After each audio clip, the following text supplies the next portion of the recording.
I thought you turned the camera on and left. That's often the way. Yeah. So nice to see you all again. Hey, Paul, how are you? Good to see you also. Okay. So, let me see. Where is it? There. It's kind of interesting. Raj Mahaprabhu asked me to do this some weeks back, and I said, oh yeah, I just agreed, as I always do, without thinking about it. Then I said to him, oh, what am I speaking about? And this morning you sent it to me. I think you might have sent it to me before, but I didn't see it. And it's really interesting because just yesterday I was reading, believe it or not, I do read. It's kind of an important part of our devotional process.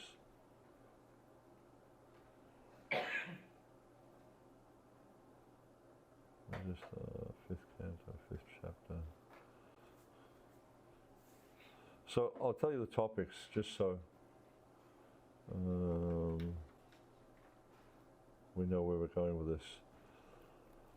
Brahminical culture and ethics, how to be a Brahmana in modern times. New York City, rough place, dog eat dog world, the importance of cleanliness, a detailed study of Srila Prabhupada's mood of worship and why it's important. So I don't know about a detailed study, but we can talk about some of that. But I wanted to speak a little bit about Brahminical culture, etc., especially in the modern environment. Even we find in places like India, Brahminical culture is dying, for sure. And one of the main reasons it's dying is because they don't preach. And Prabhupada would say this regularly, that if people aren't developing a taste for hearing and chanting, he said it's the fault of the preachers.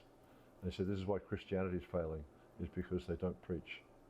And they're not active in spreading the mission.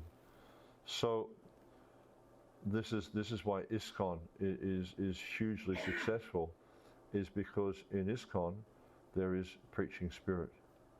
And what's that statement from Bhaktisiddhanta Saraswati Thakur? Pranache ya he hetu pacha, wherever there's preaching there's life. And this is one of the things that's very dominant in ISKCON, much more so than you'll see in other religious organizations, and even within other branches of the Gaudiya Vaishnava Sampradaya. That because preaching is so active in ISKCON, therefore people are coming to religious life. They're actually making an effort to change their life. Whereas you see, like what's happening in most parts of the world is everything is just gradually degrading. Burijanbu, he's done that. His Bhagavatam overview, where it eventually has become that book. The Unveiling the Lotus Feet, and then the Backward Glance, and whatever, the different books he's got. So he was giving a commentary on the first canto, 17th chapter, I think verses about 36 to 42, and there he was discussing the nature of Kali, and how in Kali Yuga, meat eating, illicit sex, intoxication, gambling are becoming more and more prominent. And as these things become more and more prominent, then you find that honesty, austerity, mercy, and purity are diminishing. And to the degree that they are diminishing, then you'll find these other activities becoming more prominent, because they're directly connected to each other. Just like meat eating, killing animals is directly connected to what? Mercy. You have no compassion. How can you kill a living entity if you have compassion? Not possible. And then illicit sex is connected to austerity. It's also connected to intoxication.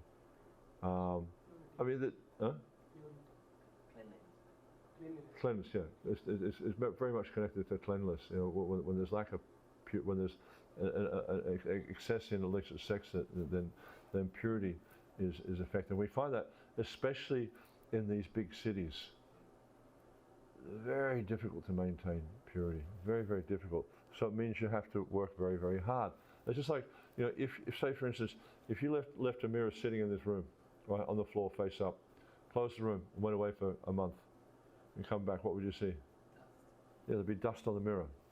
That's just the nature of this world. It is like you have to push back constantly against the influence of material nature, because her influence is to this was it the Prapakapnika Shakti? She just covers everything over.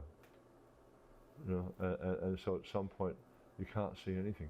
There's no recognition of Vedic culture, and also we see in Vedic culture, you know, there's very much a the concept of controlling the senses, restricting the desires to want to enjoy the material nature.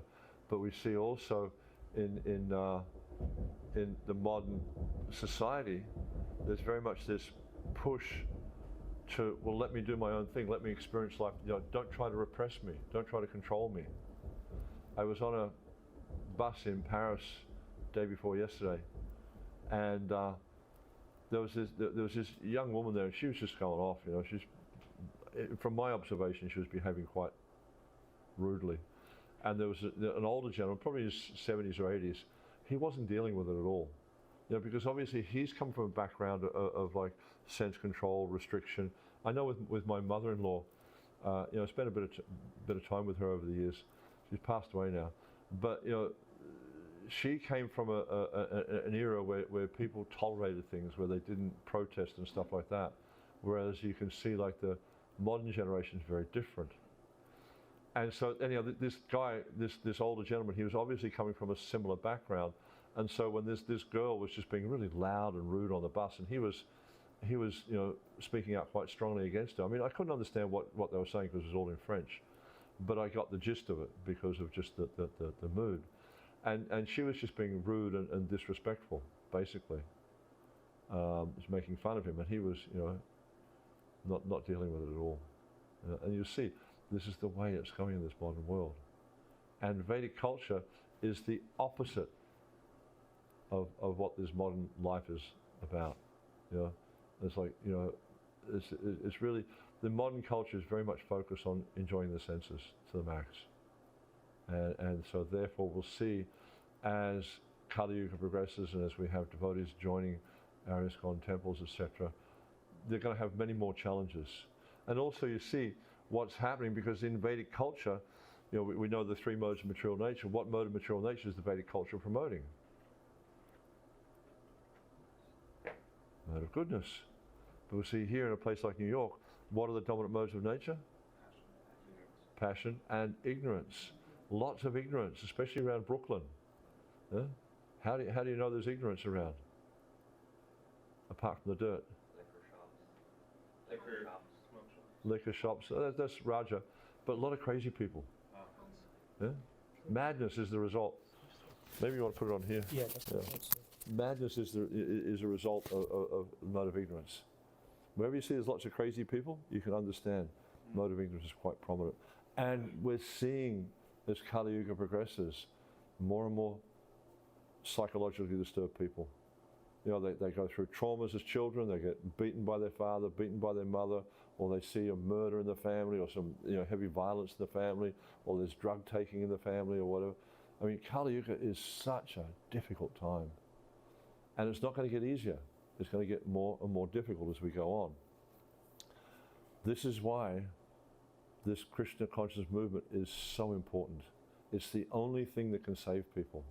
There's nothing else in this world. There's no amount of arrangements by the government and passing this law and that law and this, you know, whatever they come up with. You know, it's not going to change the situation one bit, because people will still suffer, people will still struggle, and people will still become afflicted by all these difficulties in Kali. And just the nature of Kali, you see how, like, if you look back in the Mahabharata, and I'm sure we're all familiar with the history in the Mahabharata, how you see great devotees like Bhishma Dev, for instance, very, very powerful Kshatriya. Yeah? There's one point during the battle, he was fighting with Arjuna. This is before the battle of Kurukshetra. He's fighting with Arjuna, right? Arjuna's firing arrows at Bhishma. The arrows are going right through his body and disappearing into the earth. And Bhishma just shakes his head and keeps going. I get a cut in my finger, I'm just about ready to cry. You know, so it's a very different, and because the nature of the bodies, they're losing their vitality. You know, people are getting horrific diseases. I remember when I was a child, there was a friend of my relatives who had got cancer, and he was 35 years old, and it was unheard of that someone so young would get cancer. Now, babies are born with cancer. So it's just evidence how everything is just degrading in Kali, and that's the nature of this age. Everything is just degrading. So through Krishna consciousness, we can turn back the tide of Kali to some extent. It won't stop it. You won't stop it because it's meant to go forward. It's meant to do that. But for the next, 10,000 years, there is some possibility of reducing the effect of the age of Kali. Now, there's a few really interesting verses here I wanted to read, because this really focuses in on the Brahminical culture. So this is 5.5.21 through till about 24 or 5, I think. I won't read the Sanskrit because it will take time. Of the two energies manifest, and this is Rishabdev, he's preaching to his sons. He and his sons were out on tour, and he came upon this gathering of brahmanas. So that Rishabdev thought, okay, this would be a nice spot to sit and speak the absolute truth to my sons. So he had 100 sons, and there was a gathering of brahmanas there. And so he's just speaking to them. And he's just told them to accept Bharat as their guide. Bharat was his eldest son, who we know later became Bharat Maharaj, and he was the one who was, became Jad Bharat eventually. Yeah. So, of the two energies manifest, spirit and dull matter, beings possessing living force, vegetables, grass, trees and plants are superior to dull matter, stone, earth, etc. Superior to non-moving plants and vegetables are worms and snakes, which can move. Superior to worms and snakes are animals that have developed intelligence. Superior to animals are human beings. And superior to human beings are ghosts, because they have no material body. Interesting, isn't it? Ghosts are superior. Superior to ghosts are the Gandharvas, and superior to them are the Siddhas. Superior to the Siddhas are the Kinnaras. Kinnaras are like Hanuman, monkeys. They're a type of, they look like monkeys, but they're not really monkeys. And superior to them are the Asuras. Also very interesting. Superior to the Asuras are the demigods, and of the demigods, Indra, the king of heaven, is the supreme. Superior to Indra are the direct sons of Lord Brahma, sons like King Daksha, and supreme among Brahma's sons is Lord Shiva. Since Lord Shiva is the son of Lord Brahma, Brahma is considered superior, but Brahma is also subordinate to me, the Supreme Personality of Godhead. Because I'm inclined to the Brahmanas are best of all. But don't think just because you have a Brahman thread that you're superior to Lord Vishnu. Yeah? It takes some degree of cultivation. In this verse, the Brahmanas are given a position superior to that of the Supreme Lord.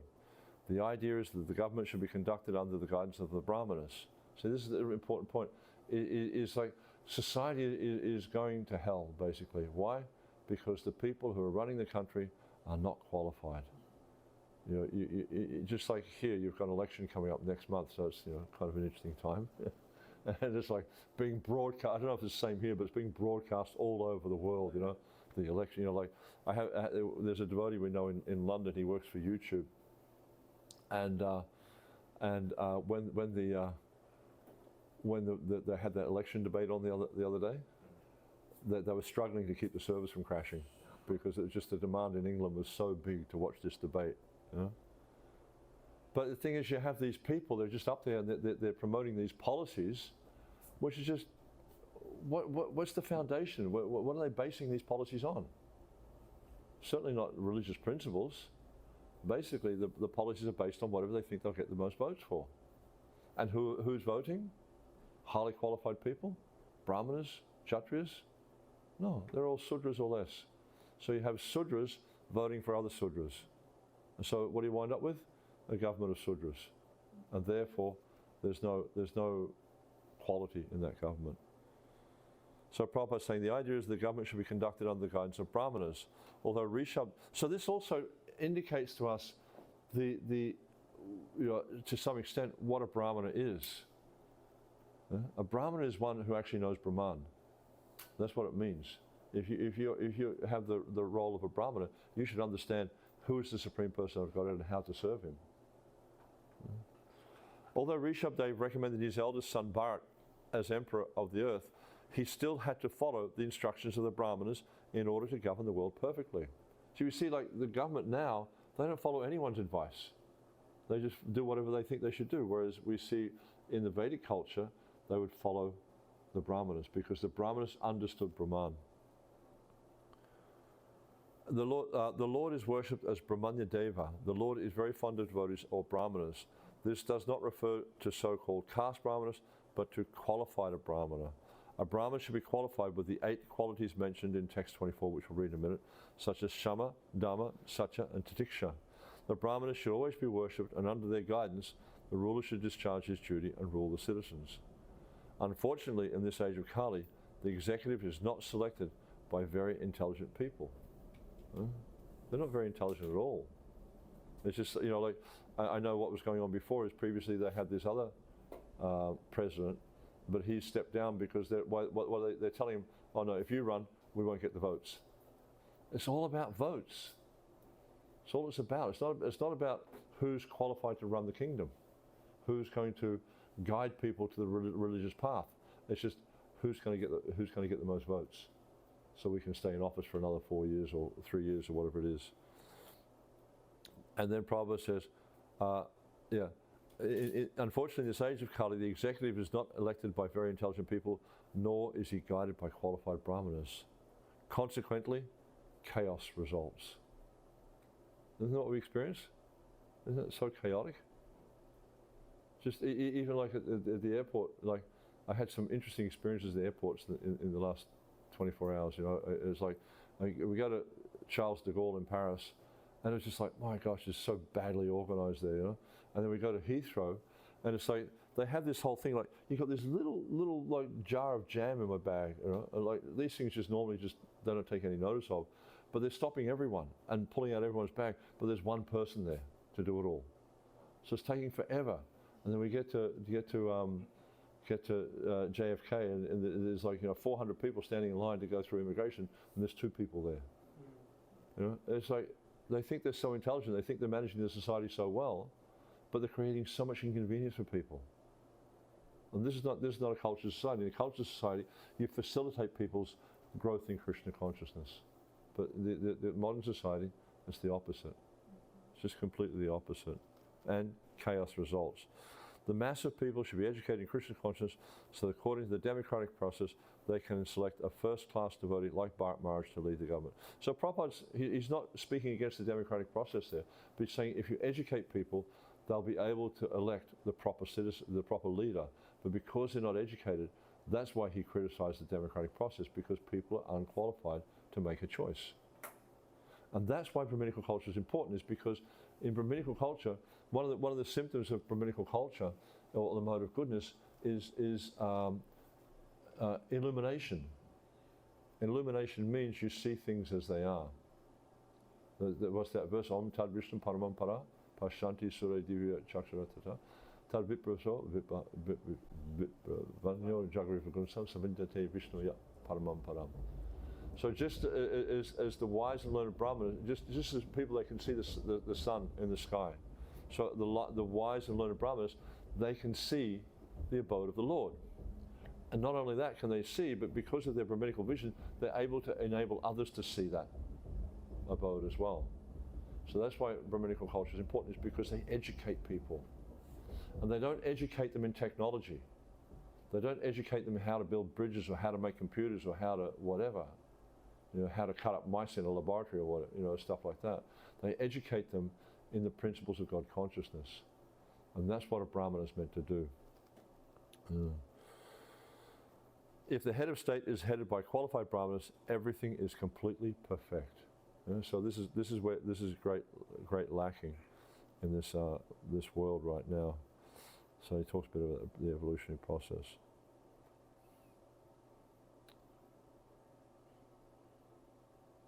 Now I'll just read on There's some interesting other interesting comments there, but they're not directly on the point of Brahminical culture. This is verse 23, I think. Yeah, 23. O respectful Brahmana, as far as I'm concerned, no one is equal to or superior, to the Brahmanas in this world. I do not find anyone comparable to them.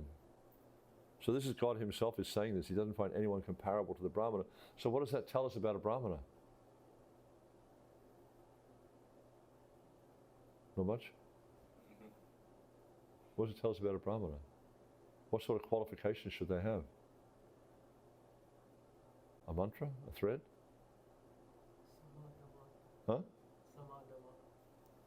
Samadama. That's the start. Yeah, they have to be very, the point is, at least what I get from this, they have to be very qualified, very fixed in the process of Krishna consciousness. Very, very fixed. When people know my motive after performing rituals according to Vedic principles, they offer food to me with faith and love through the mouth of a Brahmana. When food is thus offered unto me, I eat with full satisfaction. Indeed, I derive more pleasure from food offered in that way than from the food offered in the sacrificial fire. So Krishna is saying, when you feed a pure Brahmana, he's very satisfied with that. He says here, we just say, I eat with full satisfaction. So he's completely satisfied when you serve the devotees. But it's also giving us a really good example. The Supreme Personality of Godhead setting the example is that he's satisfied when the devotees are served. So we also need to cultivate that mood of, rather than just trying to serve myself, is I should serve the devotees, because then Krishna becomes satisfied. And there's a little bit more in this purport also. According to the Vedic system, after the sacrificial ceremony, the Brahmanas are invited to eat the remnants of the offered food. When the Brahmanas eat the food, it is to be considered directly eaten by the Supreme Lord. This is this concept of Brahman Bhojan. You feed the Brahmanas, you feed God. Thus, no one can be compared to qualified Brahmanas. And Prabhupada makes that point, qualified Brahmanas. Yeah? The perfection of evolution is to be situated on the Brahminical platform.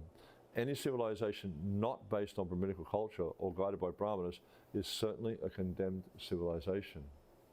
So essentially Prabhupada is saying that every civilization in the world is condemned, because we don't see any civilization that is based on Brahminical culture or guided by Brahmanas, not in this present age. Not even in India do you see that. Present human civilization is based on sense gratification, and consequently more and more people are becoming addicted to different types of things. And we see that. Just all you have to do is just go out the front door, and you'll see that people are addicted to all types of intoxication, all kinds of illicit sex, all kinds of sense gratification. And just I saw something that there's a new thing they have out now where they have these bottles of gas, and they sniff them or something. I saw them being sold somewhere, quite openly. And it seems like they sniff this gas or they inhale this gas or something, and it gives them some kind of euphoric feeling or something. And it's legal. And it's just, there's just more and more stuff coming out. Like when this vaping first started happening, I was in Leicester, and Merle Manohar and I parked the car down the road, and there's the car in the car park, and the car park was just littered with these little bottles. And I asked Merle, I said, what's that? He said, they're vaping. It's just everywhere. And it's just like, people are just so addicted to trying to enjoy their senses. But the thing is, they try and they try and they try, but they're never satisfied, because they keep trying. Because if you're satisfied, if you achieve full, it's just like when you have the Sunday feast here, you eat the full feast, right, up to the neck, fully satisfied, don't want anything else. Yeah? But if you're not satisfied, the body tells you to keep eating, keep eating, keep eating. So we see in the material world, people are not satisfied because they keep taking more and more and more gratification. No one respects Brahminical culture. Demonic civilization is attached to Ugra Karma. Horrible activities and big industries are created to satisfy unfathomable lusty desires.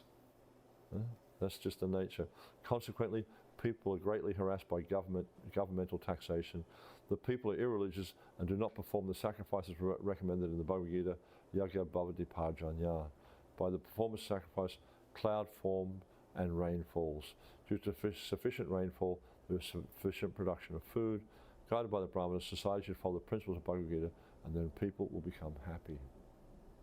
And this is part of what it means to have Brahminical culture, is that people become satisfied because they're guided on the path of religious life. So,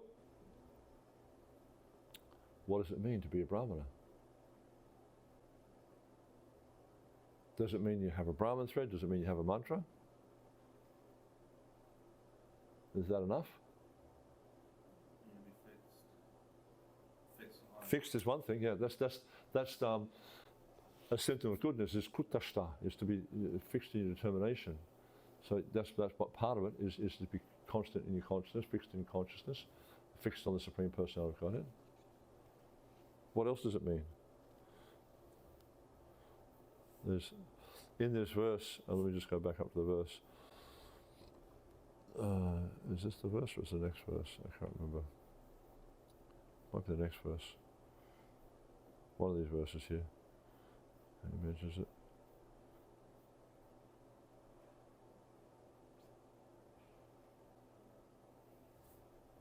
Yeah, this next verse is quite interesting. Huh? Just like in the verse, it means you can, not just as one sees the sun shining in the sky, you can see the supreme report of the Lord and give that to others.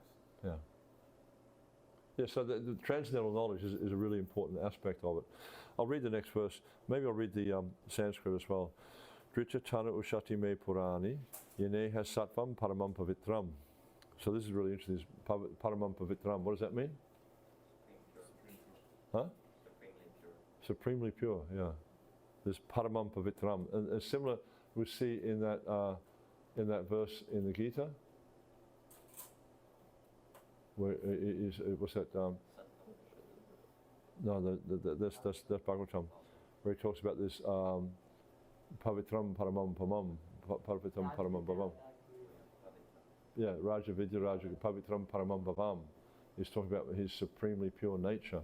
So same, Rishabh Dev is saying the same thing about the Brahmanas. He said, Yene He Sattvam Paramam Pavitram, Shamodama Satam Anugrahas Cha Tapas Titikshanu Bhavas Chayatra. So he said in the translation, the Vedas are my eternal transcendental sound incarnation. So the Vedas, eternal transcendental sound incarnation. Therefore, the Vedas are Shabda Brahma. They're transcendental. In this world, the Brahmanas thoroughly study all the Vedas. And because they assimilate the Vedic conclusions, they are also considered to be the Vedas personified.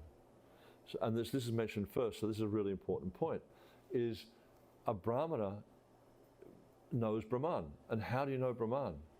Just by sitting down and going, Om, or something like that? No. You actually have to study the Veda. Now, in the Veda, it's not, in this day and age, the Veda is not so easy to study. So what do we study? Nirgama Kalpatalo Galitam Phalam. That book which is the fruit, the ripened fruit of the tree of Vedic knowledge, Srimad Bhagavatam. So by studying the Srimad Bhagavatam, we can come to understand the absolute truth.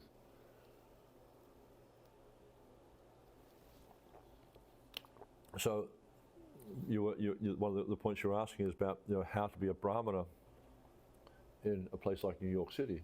One of the first things we can do is to study the scriptures, especially Bhagavad Gita, Srimad Bhagavatam, Nectar of Devotion, Chaitanya Charitamrita, because we see that it's described by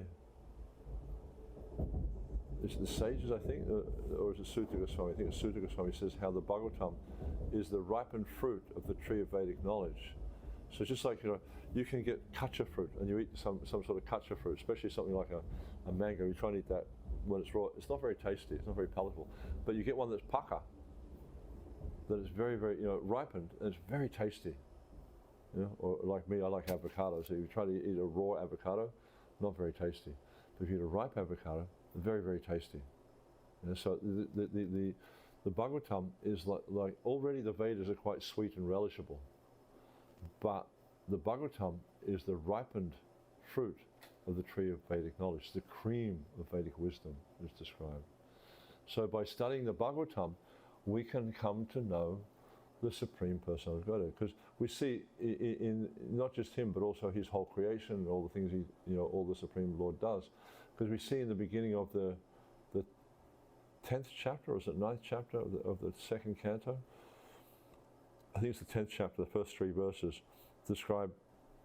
first 2 verses, describe the 10 topics of the Bhagavatam. Now, I don't remember the verse exactly, but it talks about the primary creation, secondary creation, how the Lord protects his devotees, the Supreme Person of God himself, the different incarnations, describes all these things in great detail. So by studying the Bhagavatam, because all Mahapuranas have those 10 topics. So when you study the Bhagavatam as a Mahapurana, you'll understand all these different topics. You'll understand the aspects of Sambandha, Abhidaya, Prayojana. And this is the content of all the Vedic literatures. Yeah?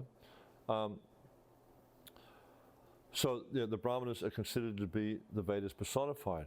So this is the first thing, is like whenever a Brahmana, someone who's actually a Brahmana, whenever they speak, we should be understanding what they're presenting is the absolute truth. So like sometimes you might attend a class and someone will say something in class and you think, oh, where did they get that from? That's pretty, I never heard that before.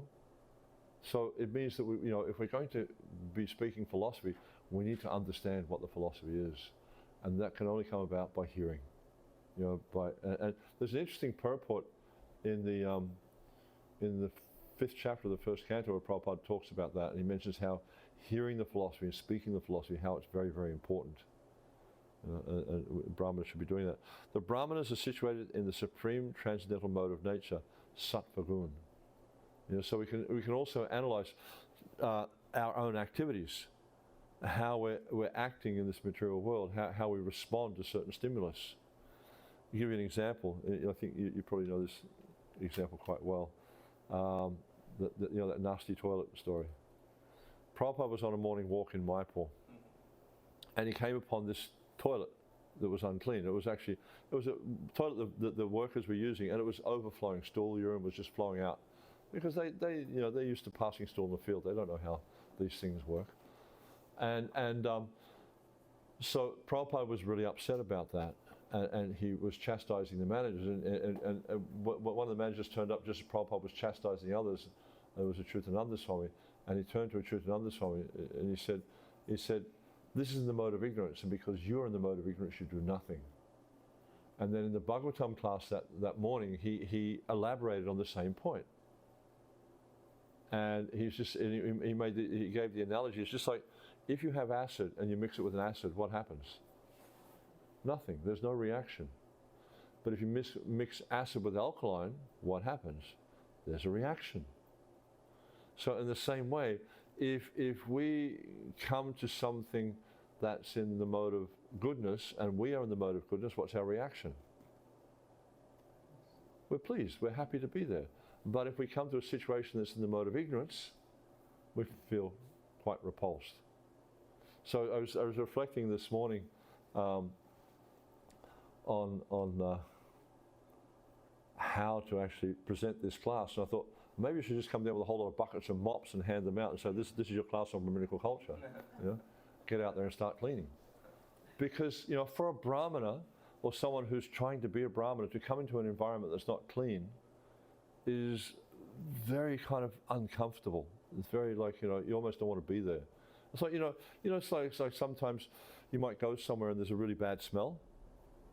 Some people are finding it quite, like, you go, I don't know, has anyone here ever been to a butcher shop or something like that?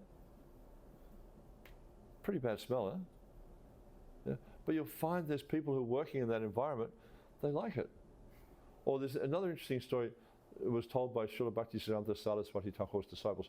They went to Burma, Myanmar, and they were preaching there. And so they were cooking their prasad, and they were cooking in ghee. All the villagers were complaining, what's that horrible smell? What are you cooking? They found the ghee very repulsive. At least for me, when I smell ghee cooking, it's quite a nice fragrance. There's like a nutty, sweet smell. And so they found out after some time that the villagers there, they had this really quaint habit of, like, when in front of their houses they had these big earthenware pots with a wooden lid. Whenever anything died in the village, this is at their front door. Whenever anything died in the village, like a dog or a cat or a bird or whatever, they put it in the pot and they put the lid on. Right? And naturally these things, they would, the bacteria would get in there and start to ferment. And, quite, from our perspective at least, a disgusting smell. But that's not it. That's not all. Whenever they have a festival in the village, like whatever the big festivals were, then they would get this pot and they would scoop all the stuff out and they'd put that on top of whatever they were eating, because this was considered to be a very palatable condiment. Huh? So you can see, but that's because of the mode of nature they're affected by. They find that very palatable. But because you're affected by a different mode of nature, just like, you look at crows, especially you go to places like Calcutta or Delhi or whatever, they have these big rubbish dumps. And it's described in the Bhagavatam. It's like the place of pilgrimage for crows, the rubbish dump. They all go there and they relish it. And you look at some of the stuff they're eating, oh my God, I feel like being sick, It's just so disgusting to watch what they're eating. But it's kind of good to see these things, because then we can start to understand the influence of the different modes of nature. These are very rajasic and tamasic places. And if you're attracted to this, then you can understand what mode of nature you're in. If you're not repulsed by this, you can understand what mode of nature you're influenced by. And this, like Lord Rishabhdev is talking here about how the Brahmanas are situated in the supreme transcendental mode of nature, Sattva Gun. So when they see things that are in the mode of lower modes, especially passion and ignorance, then they're disturbed by that. But not necessarily they'll be disturbed and just turn away and don't want to. No, they try to rectify through preaching, through association, through, especially giving transcendental knowledge. They try to rectify. And so if we are to cultivate as Brahmanas, cultivate our awareness or consciousness as Brahmanas, we also need to be the same. But not necessarily that we just point the finger at things and don't do anything about it. No, the best way is to set the practical example. And we see that, Prabhupada would do the same. One time, I think this was in San Francisco or somewhere like that, he was giving class, and one of his disciples was cleaning the floor, but she was upset about something, so she wasn't doing a very good job. So Prabhupada apparently got down off the speaker's asana and got down on the floor and showed her how to clean the floor.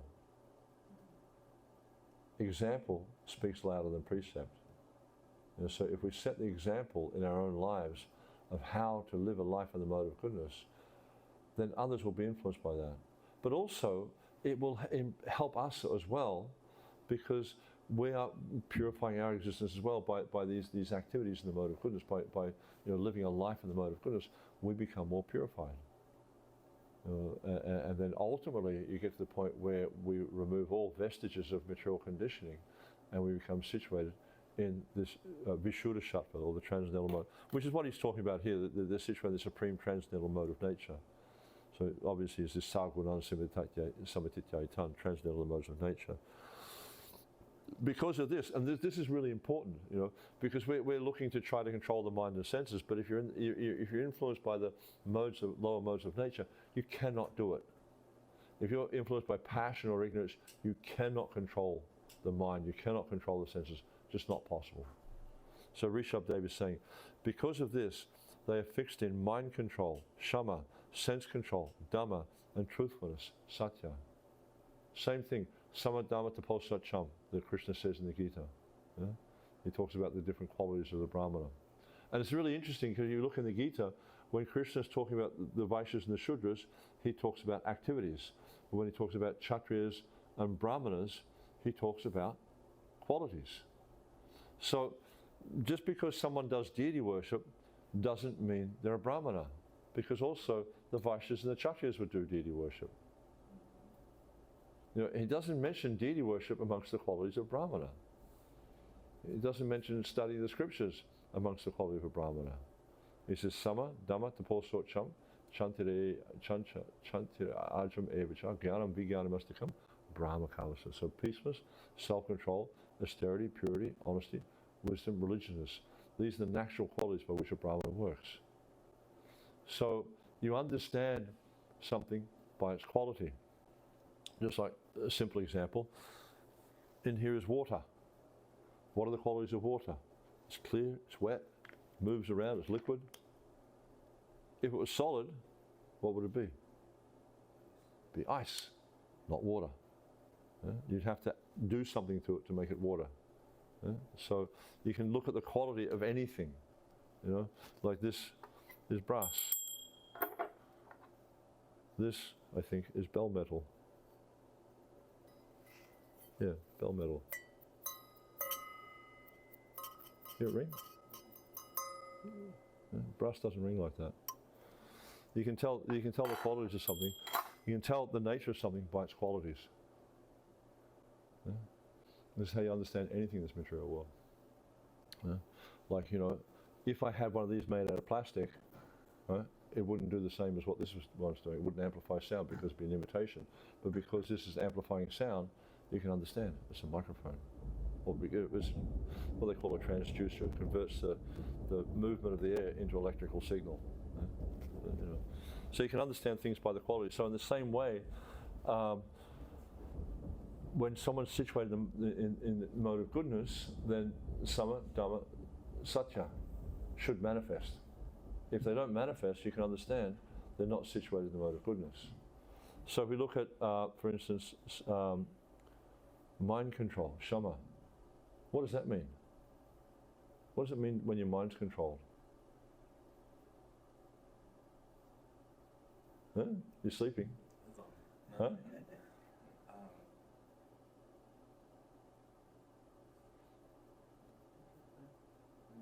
You're not going from here to there. Not going from here to there. You're not being pushed under the sway of your suggestions of your mind and senses. Yeah, you're not led by the mind and senses. Like when I was a young brahmachari, I was actually a brahmachari once upon a time, about 30 years ago. I remember we'd go out on a Sankirtan and then we'd take break for lunch, obviously, and we'd be sitting in the shopping centre, and when just taking lunch, and then we'd take lunch from the temple. But I remember just sitting there and watching people in the shopping centre, how they're led by their senses. You know, like, I'm sure it's the same here. I've only been to a few shops here in the US, like I go to Whole Foods and I go to things like that. But in the food courts and the shopping centres, they have these, they have all the cake shops and all the fancy shops, and they have these big glass front, display cabinets, and they put all these like really, well, at least for non-devotees, tasty looking things. For me, they look quite repulsive, but they put all these like tasty treats on display. And you see what happens is that, husband, wife, family, they're walking down through the shopping centre, and they see, and like they just follow their eyes, and that's the plan. This is like the strategy. And they're driven by their senses. They're led around by their senses. But then also mind control, it also, a part of mind control, or a big part of mind control, is like, and this is really how you start to understand where you're at, and I was talking about this just before, is when you have particular stimulus, how do you respond to that stimulus? If you're equal in all situations, whether it's good stimulus or bad stimulus, or pleasant stimulus or agitating stimulus, if you're equal, that means your mind's under control. Because it's easy to keep yourself under control when things are going the way you want them to. But if you get some person who's provoking you, or as we say, when they're pushing your buttons, how do you respond to that? Then you can start to understand where you're at. You can understand by the way you respond to stimulus. Yeah? So this is a very, very important way of understanding where we're at, being fixed in mind control. And also sense control, because we see the senses never stop. Don't think when you become a pure devotee the senses will stop agitating you, because they don't. I'm not saying that from experience. I'm not a pure devotee, but I can see that even after what year is it now? It's 2024. So I've been practicing devotional service for 44 years, and I can see now that the senses are definitely more under control. But it doesn't mean they don't stop. It doesn't mean that I'm not attracted to the objects of the senses. I just don't respond. at least I respond a lot less. I wouldn't say I don't respond. I respond a lot less than I used to. But you'll see, for instance, interesting story. Prabhupada told this to Harikesh. Oh, actually, Harikesh was in the room when it happened. So Harikesh, as a brahmachari, was serving Srila Prabhupada. And at various times he went to complain to Prabhupada about the brahmacharinis and how they were very, disturbing his mind and things like that. And so Prabhupada, in an effort to encourage him in sense control, was telling him a story about Yudhisthira Maharaj. And so what happened was Krishna was talking with Yudhisthira Maharaj, and he was saying to Yudhisthira, Krishna was saying to Yudhisthira, it's like, because Kunti was extraordinarily beautiful, just incredibly beautiful, and Krishna was asking Yudhisthira, he said, but aren't your senses sometimes agitated by your mother's beauty? Because even like we see, like in Kali Yuga, even if the mother or the father or the sister or whatever, very, very attractive, people are, engaged in illicit relationships with their relatives. It's not uncommon in this age. And so Krishna was saying that to Yudhisthira, and Yudhisthira said, I can see she's very, very beautiful, but I do nothing. He just, it's not like the senses just like block out and they don't function anymore. No, obviously he can appreciate that his mother's very beautiful, but understanding the relationship, understanding the consequences also of such actions. Because this is also a symptom of goodness, is you observe, okay, this is the pushing that's coming. If I ignore this, what are the results? What's the reaction? What's the end game here? So you look through that. If I respond to this, where's it going to lead? And so at that point, Prabhupada told this story to Harikesh. Then a life member came into the room with his beautiful young wife. And Prabhupada turned to Harikesh and said, see this woman? I can see she's beautiful. I am not blind. But what do? I do nothing. And you can imagine what was going on for this young lady. She's like wants to disappear into the floor kind of thing, But so that's the point. It's like, it's not that the senses stop functioning, because they are senses, and the purpose of the senses is connect with the objects. That's what they do. It's just like a magnet. They're drawn to each other, and so that's just the nature. But for someone who's developing sense control, then the senses still push, but they don't have an effect. It's just like the analogy is given in the scriptures. It's like the poisonous snake. When a poisonous snake with fangs, when it bites you, it injects the poison. But if the fangs are broken, and this is what the snake charmers in India do, is they break the fangs of the snake, because the snake is still going to bite them. But if they break the fangs, nothing happens because it can't break the skin. So in the same way, by the practice of Krishna consciousness, the fangs of these serpent-like senses become broken, and even though the senses are still attracted to the objects, that they have no effect. So this is, again, pointing to the importance of the practice of Krishna consciousness. And in Krishna consciousness means like we follow regulated principles, we follow a regulated program. I was reading recently in the Bhakti Rasamrita Sindhu, Jiva Goswami's commentary on it, and he's talking about how when one becomes steady in sadhana, and this was helping me to understand the importance of sadhana even more. When we become steady in the practice of sadhana, this is called nishta. Nishta leads to bhava. So by being steady in our practice and steady in our sadhana, we're actually able to conquer the mind and senses. There's some very, very important elements in the devotional process, and of course truthfulness. This is one of the hallmark qualities of a brahmana, is to be truthful. It's described that a brahmana is so truthful that even if telling the truth could be harmful to them, they'll still tell the truth. And there's an interesting story in the 8th canto. The story of Bali Maharaj. So what happened there is he promised to Vamanadev that he would give the land in charity. his guru was saying to him, what's his name? Shukracharya, who was saying, no, he's Vishnu, he'll take everything.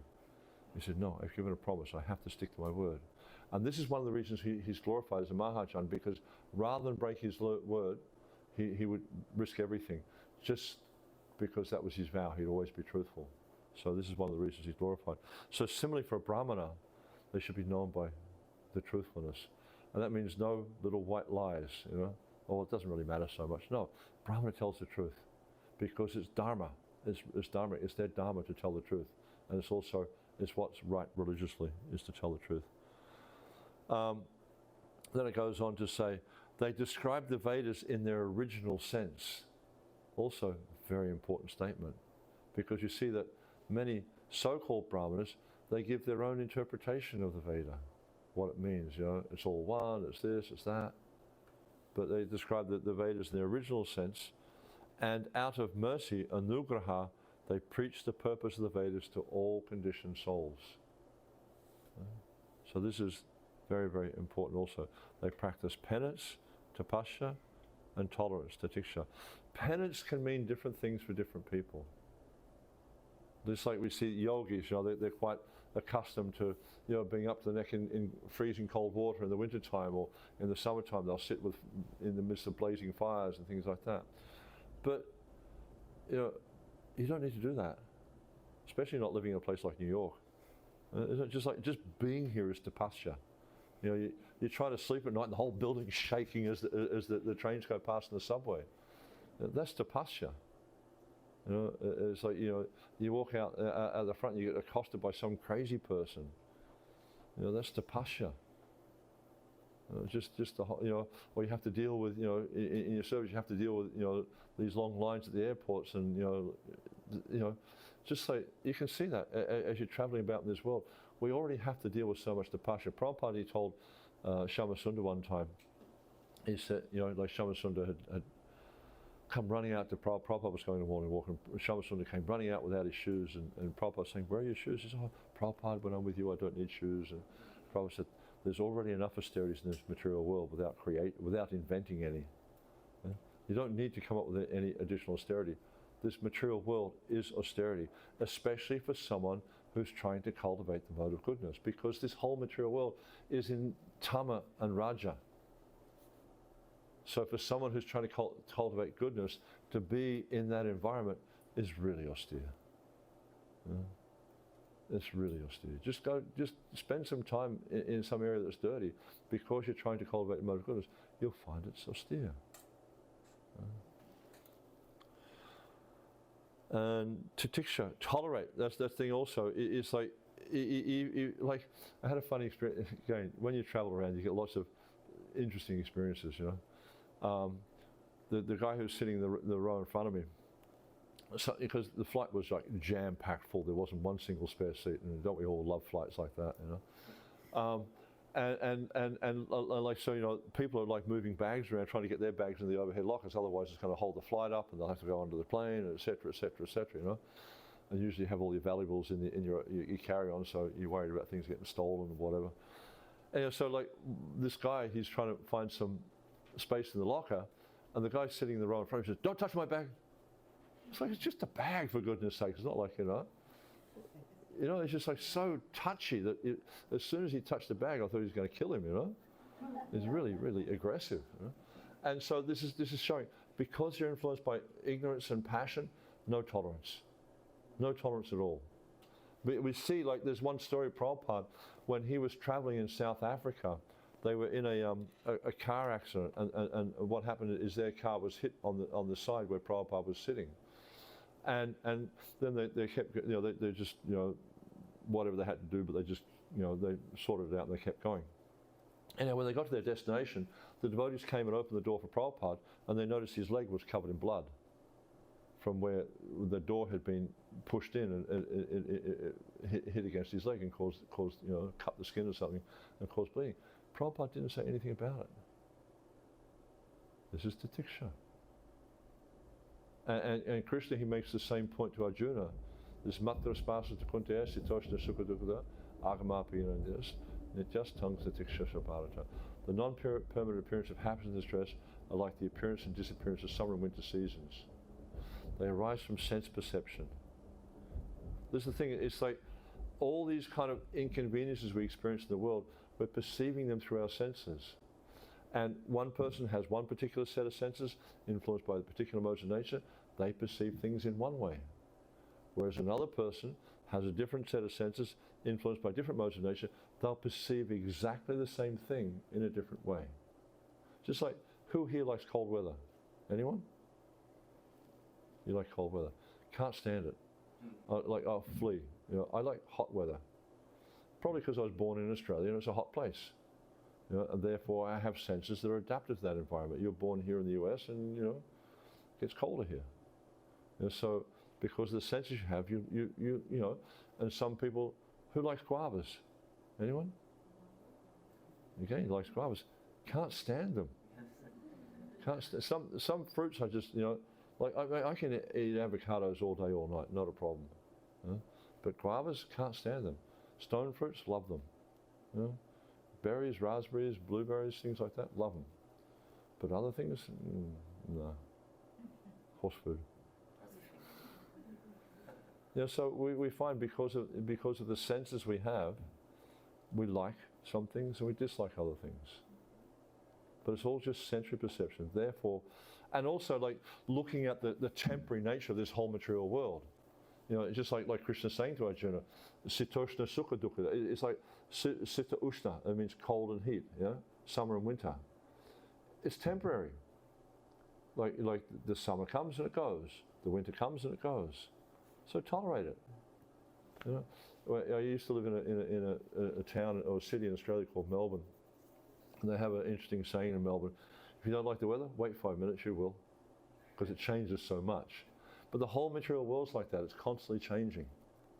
And you know, yeah, there's no point getting attached to things, it's just tolerate, because it's just going to change.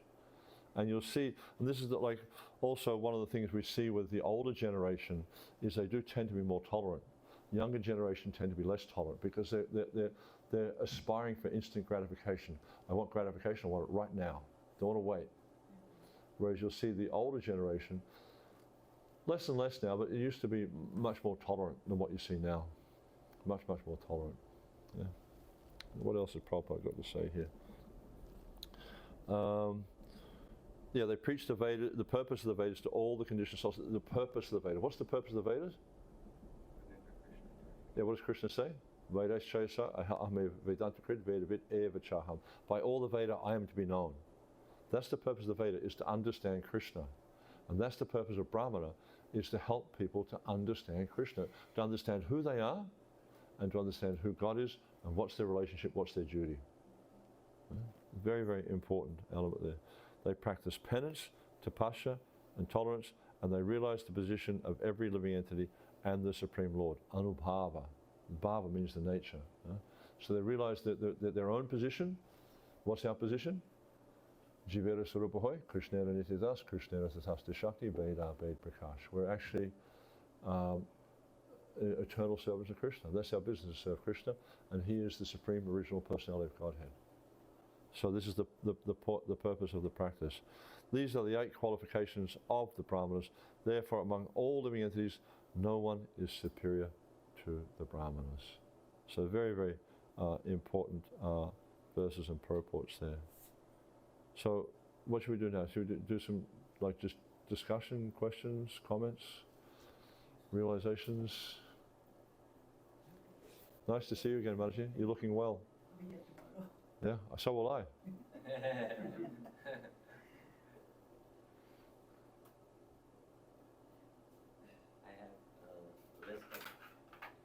a list of questions. A list? Yeah, some are from our devotees who couldn't make it because they're in Vaisheshika Prabhu's Vyas Puja or have some service right now.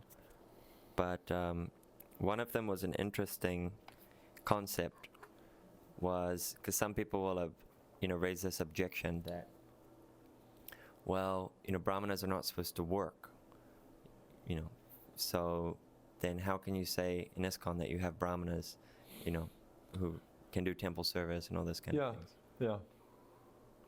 So I mean, we all have to do some kind of work. Krishna says that in the Gita, even I have to work, otherwise the whole world will go into ruination. So when you're living in an environment like this, like New York City, I mean, I know what it's like in Australia. Like in Australia now, they have what they call a housing affordability crisis. There's so many people who are living in vans these days, in cars and stuff. You go to any like beach headland, like a remote beach headland at night, and Australia's a lot of remote places there because it's a big country and there's only 25, 26 million people, and the whole country is the size of America. Wow.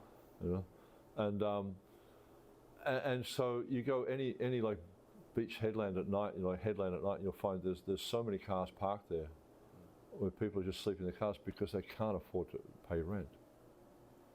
And you know, my understanding here in New York is also very, very expensive. You know what it's like. I mean, how much you pay a month for rent? Too much. Too much. Yeah. Too much. How much is too much? Enough. Yeah. Yeah, but that's And what. mine's affordable. Huh? And mine's affordable, and it's still too much. Still too much.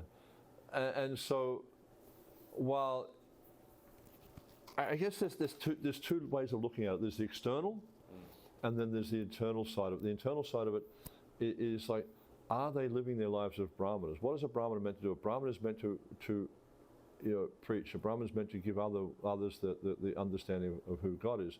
But also, they're meant to internally cultivate the qualities of brahmana. Now, certainly, the external activities are going to make that easier.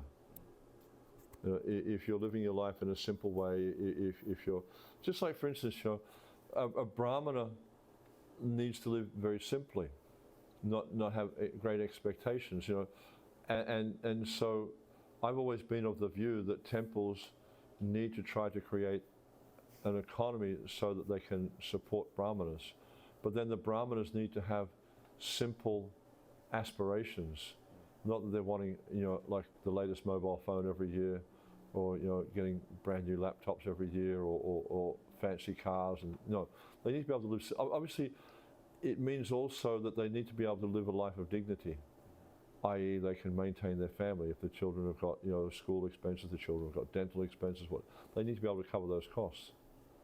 Not that they're living in poverty. Although there are examples of brahmanas who lived in poverty, but they were quite exemplary devotees. But so if temples can develop that concept of maintaining brahmanas in a way that is honorable for them, but also that what the devotees who are trying to cultivate their life as brahmanas have simple expectations, not opulent expectations. Yet that's one aspect of it. Ideally temples would do that, but you don't see that happening very often. Some places they do. They maintain devotees and they do live their lives quite simply. But still, I don't see any real contradiction, if you like, between living your life as a brahmana, for instance, and working a job. Of course, if you're working in a meat packing facility, I think that would be quite a contradiction. You need to try to find some type of work that is compatible with the Brahminical consciousness. I mean, it's not easy because the nature of the environment. I mean, I've done a number of like when I first started in the service of ministry, I was doing paid work just to maintain the service. Because see, and again, there's also another aspect of it. It's like you go and work, right? What do you do with the money? What, you use it for your sense gratification, or do you use it for pushing on Krishna consciousness? I think that's also a key. It's just like it's like the way you look at the activity is what's your approach. Is this so I can enjoy, or is this so I can serve? If that mentality is so I can serve, then that's fine. I think that's very commendable. And you'll see there are many devotees in ISKCON who are, engaged as brahmanas or doing Brahminical seva, and they're working, but they're using the money to support their Krishna consciousness. They're not using the money to buy fancy cars, buy fancy clothes, buy this, buy that, and Yeah, I don't need to get into any detail, but I think you understand the point there. Like when I first started doing the service, I was doing, you know, paid things to maintain the service, just to get going. But now the service tends to maintain me. But yeah, I'm not sure if that answered the question fully or not. But, yeah. Another kind of aspect. But I of- know that other people have got very different views on it. Yeah. That's okay. They're welcome to their opinions. Yeah. But Prabhupada had, just like you look here in New York, when Prabhupada was in 26 2nd Avenue, Mm-hmm. Satsvarupa and others were working. Yeah. Same Jainanda. And he still gave them Brahman Diksha. Yeah. Jainanda was driving a taxi, he gave him Brahman Diksha. Yeah. You know, so Yeah. Prabhupada didn't see, from my observation, Prabhupada didn't seem to see a contradiction between the two. Right. There's another also Mm. one someone wanted to ask. Charlie, you wanted to say something? Oh. Well, I was just. No. Online. It's for the online. You're being Because, broadcast now.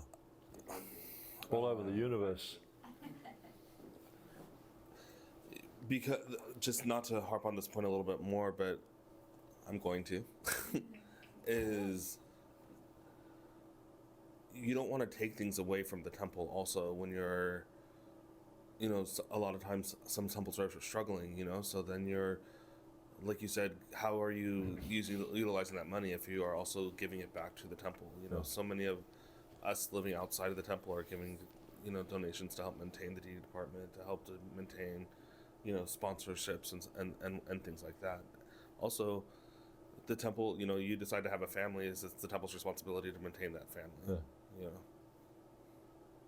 Well, I think it really depends on what the devotee is doing. If they're fully engaged as a brahmana, like say for instance you have someone who's a grihasta, children, whatever, and they're the head pujari. Usually, this, you know, in order to do the service effectively, it's basically a full-time service. You know, there's a lot to be done in that service, and so if someone's able to do a service like that as a grihasta, then as a full-time service, then it seems to me reasonable that the temple would be able to give them a, you know, suitable level of maintenance. But maintenance, not a job. That's the problem. Is when so this is one of the challenges that's been there with importing pujaris, say from you know various countries in Europe and Central Asia and Northern Asia and stuff like that, and also India, is that it winds up becoming a job.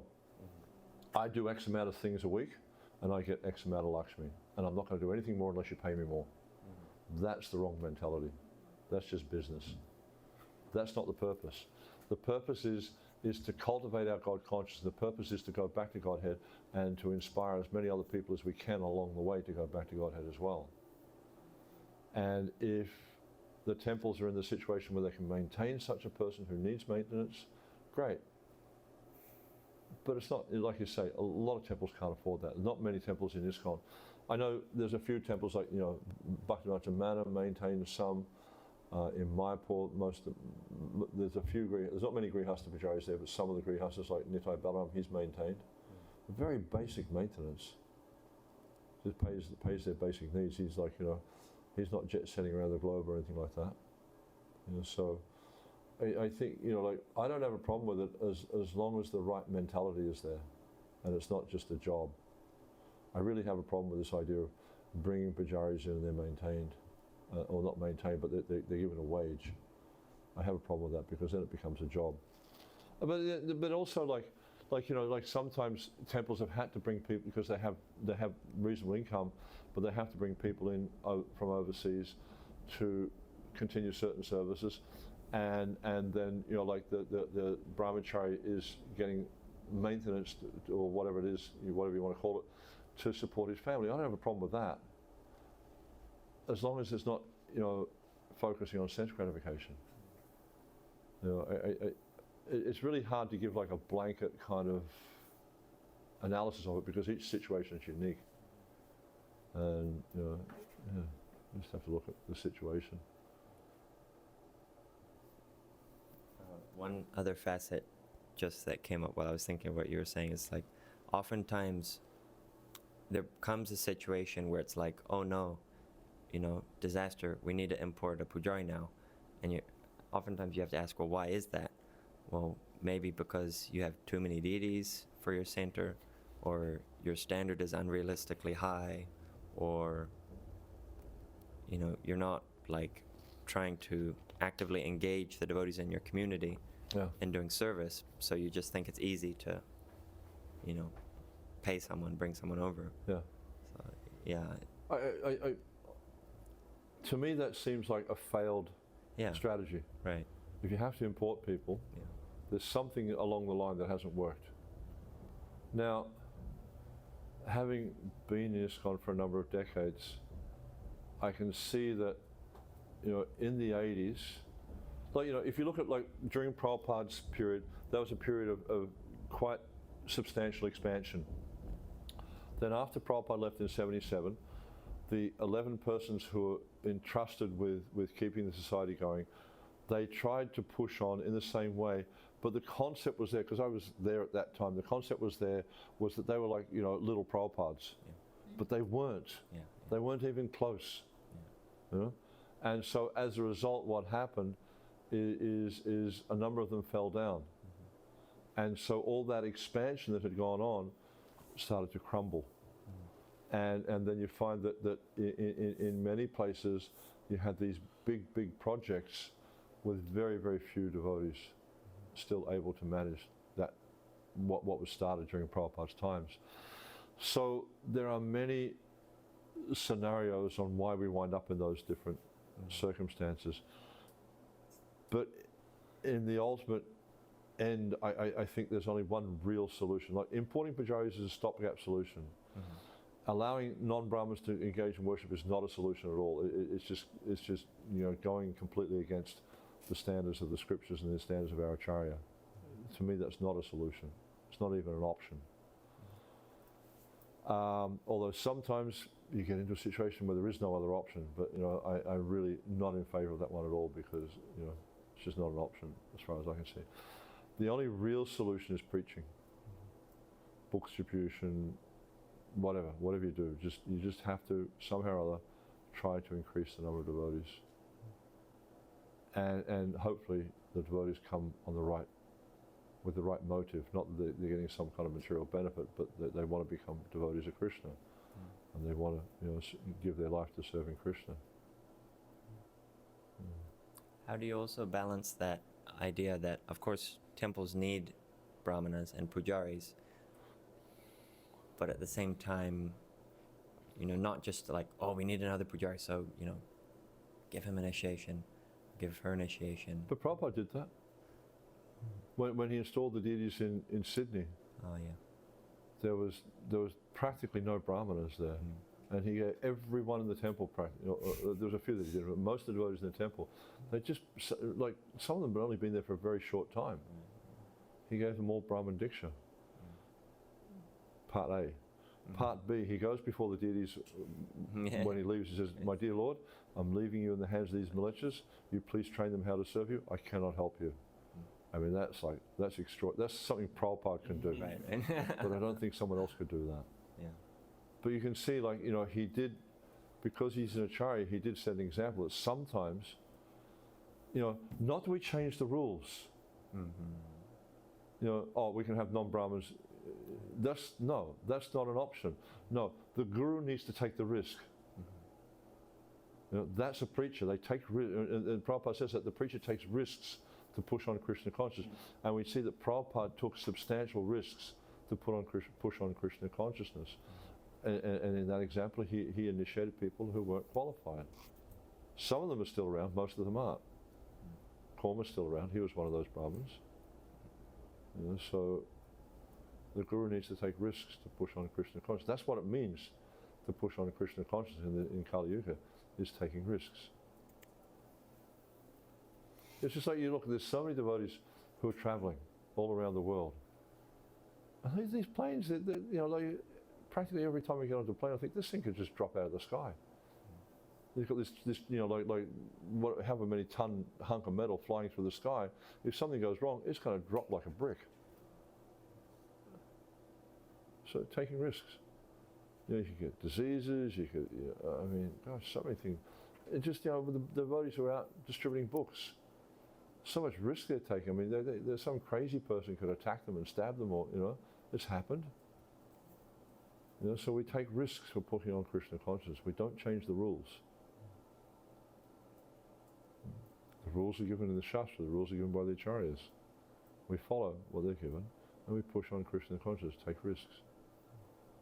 And that's how you become dear to Krishna, is you take risks on his behalf.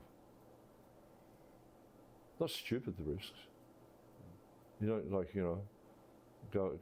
in Deity into some Muslim country and start calling them all hogs, dogs, camels and asses. You're a bunch of meat-eating demons and all that sort of stuff, That's foolish.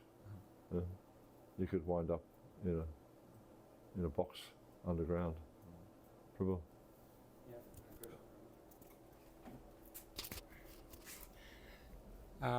Is there an age limit or age for one to become a pujari?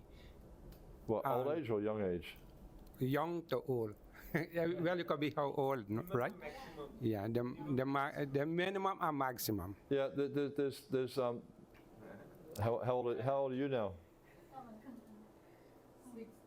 16. You're old enough. Yeah, Prabhupada in a letter, he said children are not less than 12 years of age can be taught deity worship. One place he says 10 years, they can be taught deity worship.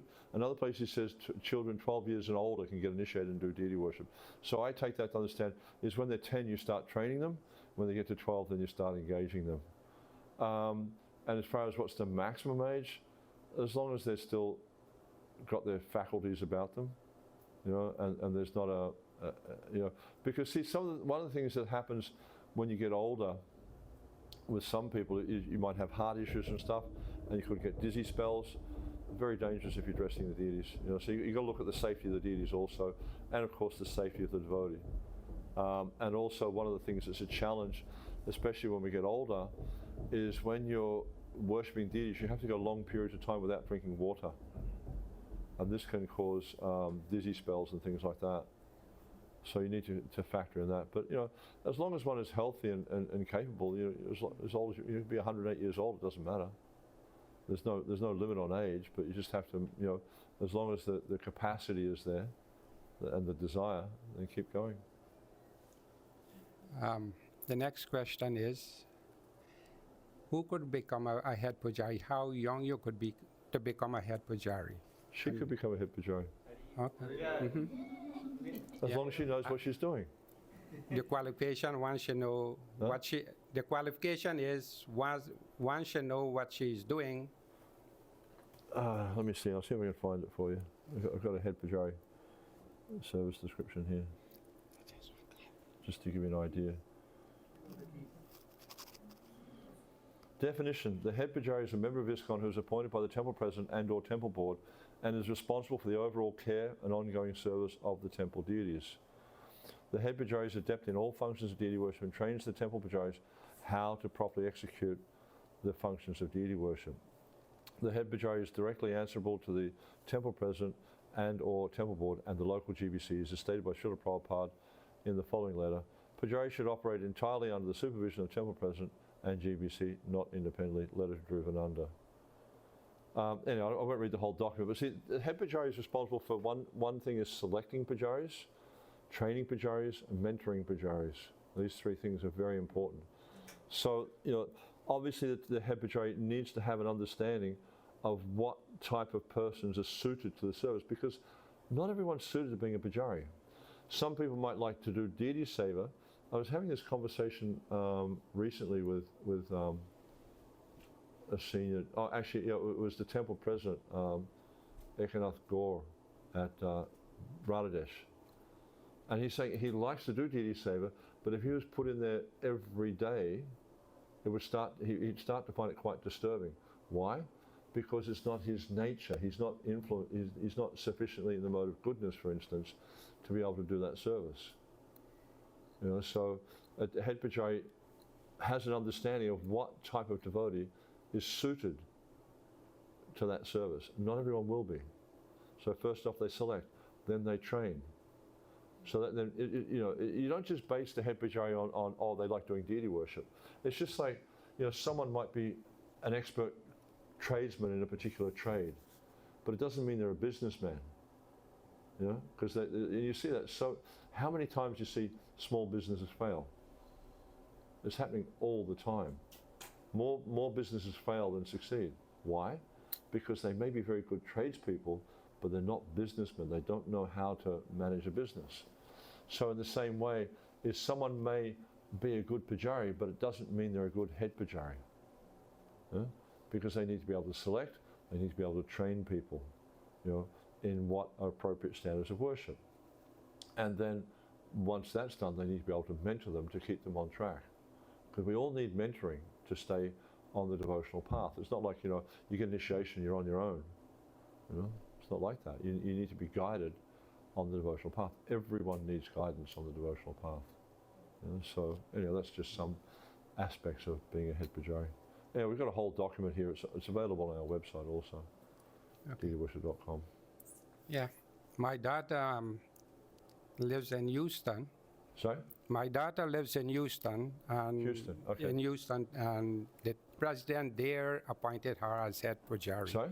The committee in Houston Temple, the president appointed her head Shama's pujari. still the president there? No. Sarangata. Yeah, sure. Yeah. So they appointed her head pujari, and she's young, 34 years old. How old? 34. 24. 34. 34. And talking to her, I said, "You sure you want to become head pujari? Do you know what you're going to do? What you know the job qualification? What you know what?" She said, "Well, I'm going to get training." And I said, "Yes, certainly you're going to need a lot of training."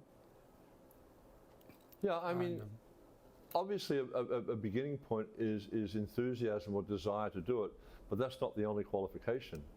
That's a starting point. You know, one needs to have knowledge, one needs to have, you know, mentors to guide you further in the process, and also a good support network. She's got you as a father, that's a good start. Yeah. She got a lot of training from us.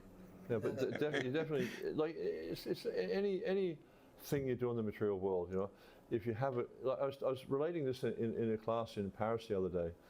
I remember when I was a child, they have this game in Australia called Australian Rules Football. And it's kind of unique. There's no other game like it, you know, no other game of football, anything like it, you know. Anyhow, but I remember playing it in my neighborhood amongst my friends, and I used to excel. I used to, you know, like, you know, jump high, get the marks, and because I felt safe because I was playing with my friends. There was never any nastiness there. As soon as I got into a competitive environment, when I was playing for a proper team and things like that, very different. And you'll find that a lot of people are very expert in various sports and stuff. When they get into the competitive environment, they tend to crumple because they can't deal with the nastiness that comes along with it. You know? So if you have a good support network, it's much easier to excel in a task than if you don't have that support. Some people are in themselves, they're quite strong, but most of us aren't. Most of us need that support. You know, some can find that from within, but that's not easy. Yeah.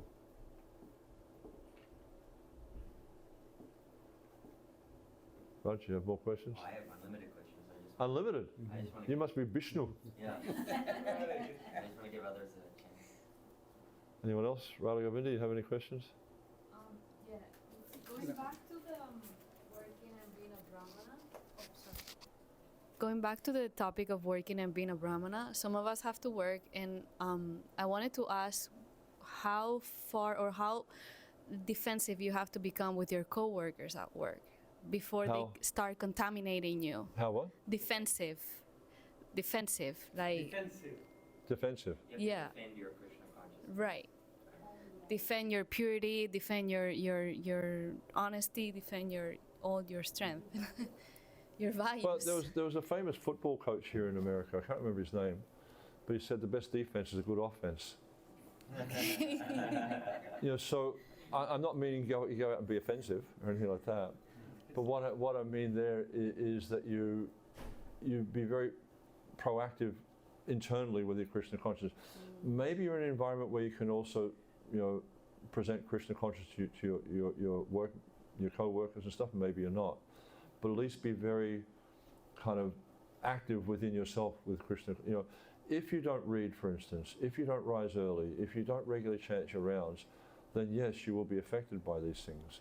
But if you are active in your Krishna consciousness, you're inoculated against these things. Of course, that doesn't mean, okay, I chant Hare Krishna, I follow 4 regular principles, I read Prabhupada's books, therefore I'm going to go to nightclubs, I'll be okay. No, you understand? Mm-hmm. It will have its effect. So you just like, if you fill your cup up with Krishna, there's no room for anything else. So just be always absorbed in Krishna. Always Krishna says that. Always chanting my glories, endeavoring with great determination, bowing down before me. The devotees, they worship me with determination. So that's what we need to be like: is to be always engaged in hearing about Krishna, in talking about Krishna, in thinking about Krishna. Then you're protected. Nothing else will protect you. Nothing else can protect you. So just fill yourself up with Krishna and you'll be fine. And just when you're doing your work, you just think, I'm doing it. See, there's a really interesting verse in the 9th chapter of the Gita, where Krishna says, Yad karoshi yadashnasi yad jahoshi dashi yatapashashi kuntaya tad karusha marapanam. He says, always think of me. No, what's that? Whatever you do, whatever you eat, whatever you offer, give away, whatever austerities you do, perform that as son of Kunti as an offering to me. And then in the next verse he says, Suba Pareva Moksha Kamana Sanyasya Vimukno Mo Paisasi. He said, with your mind fixed on me in this principle of renunciation, you'll be liberated and thus you'll come to me. So, and I often, when I'm in Australia, I often have the opportunity to do home programs. And this is a key verse I speak on. Because one of the questions you often get from those who are living in the congregation, working, etc., like that, is like they tend to see their work life and their devotional life separate. That's a problem. If you see separation between the two, you've got a problem. You need to make it so there's no difference, there's no separation. Your work life, your domestic life, that is your devotional life. Not meaning that you just do work and you forget about Krishna, but it means like you're working for Krishna's pleasure. You're raising a family for Krishna's pleasure. You're interacting with your partner for Krishna's pleasure.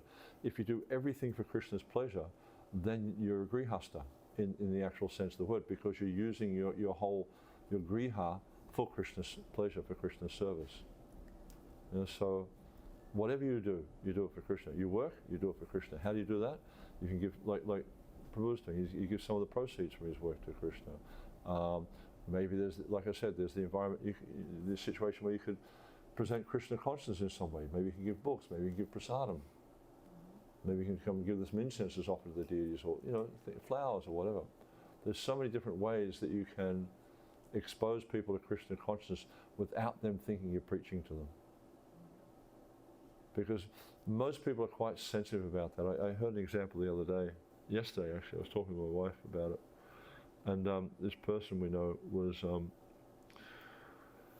they're working in an environment, and they were invited to a work function, and it was at some kind of meat-eating place, and he responded to, well, that's against my religion, I can't do that. And so what happened is not too much later, he got one of those, Dear John letters, your service is no longer required. And so because by that response of like saying, oh, it's against my religion, their norms were challenged. That they felt quite, confronted by that.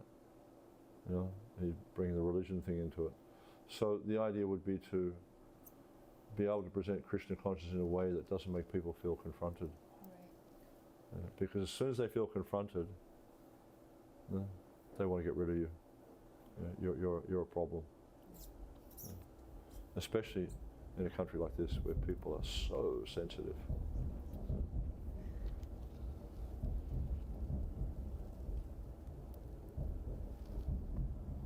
But I saw the same thing in Paris, day before yesterday when we were going out on Harinam, is how this young girl was just very insensitive towards this man's needs.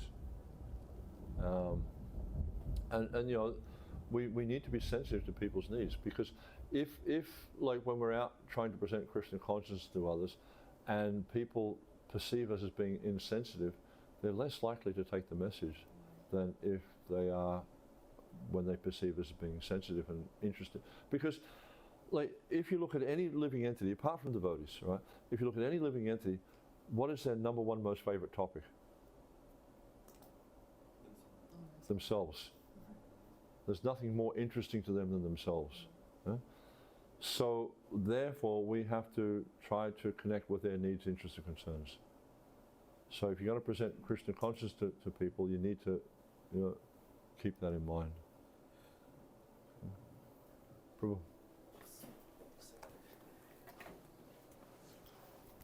Thank you, Prabhu. Just one thing, because at the last you touch about the sensitivity of the people, and if you say, especially here, you know, in New York, people are so sensitive. You try to correct them and teach them the proper way. So that is the last day of your friendship. Basically. Yeah, that's what happened. But what Because did Rupa Goswami say? First become Krishna conscious, the rules and regulations come later. yeah, but in terms of this deity worship and things, because something, as you said, first they need to be trained up, then ask them to go on the altar. But that's a different thing, because deity worship means rules. Yeah, Yeah? So you're entering into a service environment Yeah. that means rules. yeah, And then people want to tell you the rules, yeah, and you don't like it, yeah. go do some other service. Yeah, that's what I'm saying, because we have less manpower here, and people, they say yes before entering the altar, but when they go there and they do their own, you know, mental speculation thing, which just harms all the rules and regulations of the Shastra. So, you know, how do we, you know, balance this? Well, I think it depends on what they're doing. I mean, some things don't really matter that much. I mean, when I first started doing this service, I used to do like temple audits, and I used to pick up every little detail. And these days I think, I don't think that's the best way of doing it. Better is you look at the overall picture of what's going on. Just like we do this thing when we're doing the training in Mayapur, or I just did this training in Belgium, and now we're going to do another one in Naperville. And the way I look at it is like, when we give our feedback, we have this process, and you would have learnt this in the teacher training course, yeah? It's called oral feedback. So first off, what you do is like, when the person's doing the task, is you write down all the things that you saw that were good. And I look for every little detail I can find which is good. Oh, you know, like one thing I was focusing on this time was, I really appreciated you screwed the cap back on the oil.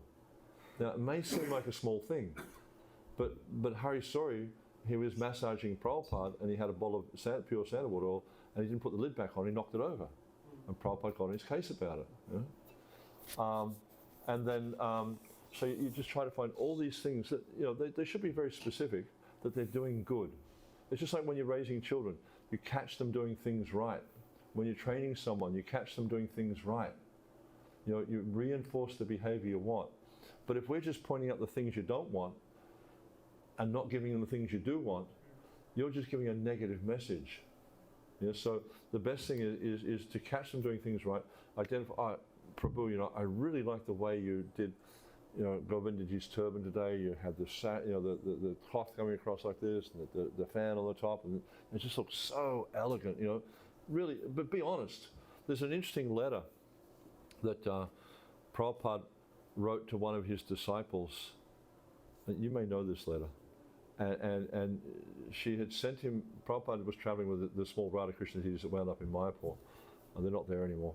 And the devotee had sent him a dress which was too small. And Prabhupada wrote to her and said, I'm very, very happy to receive this dress.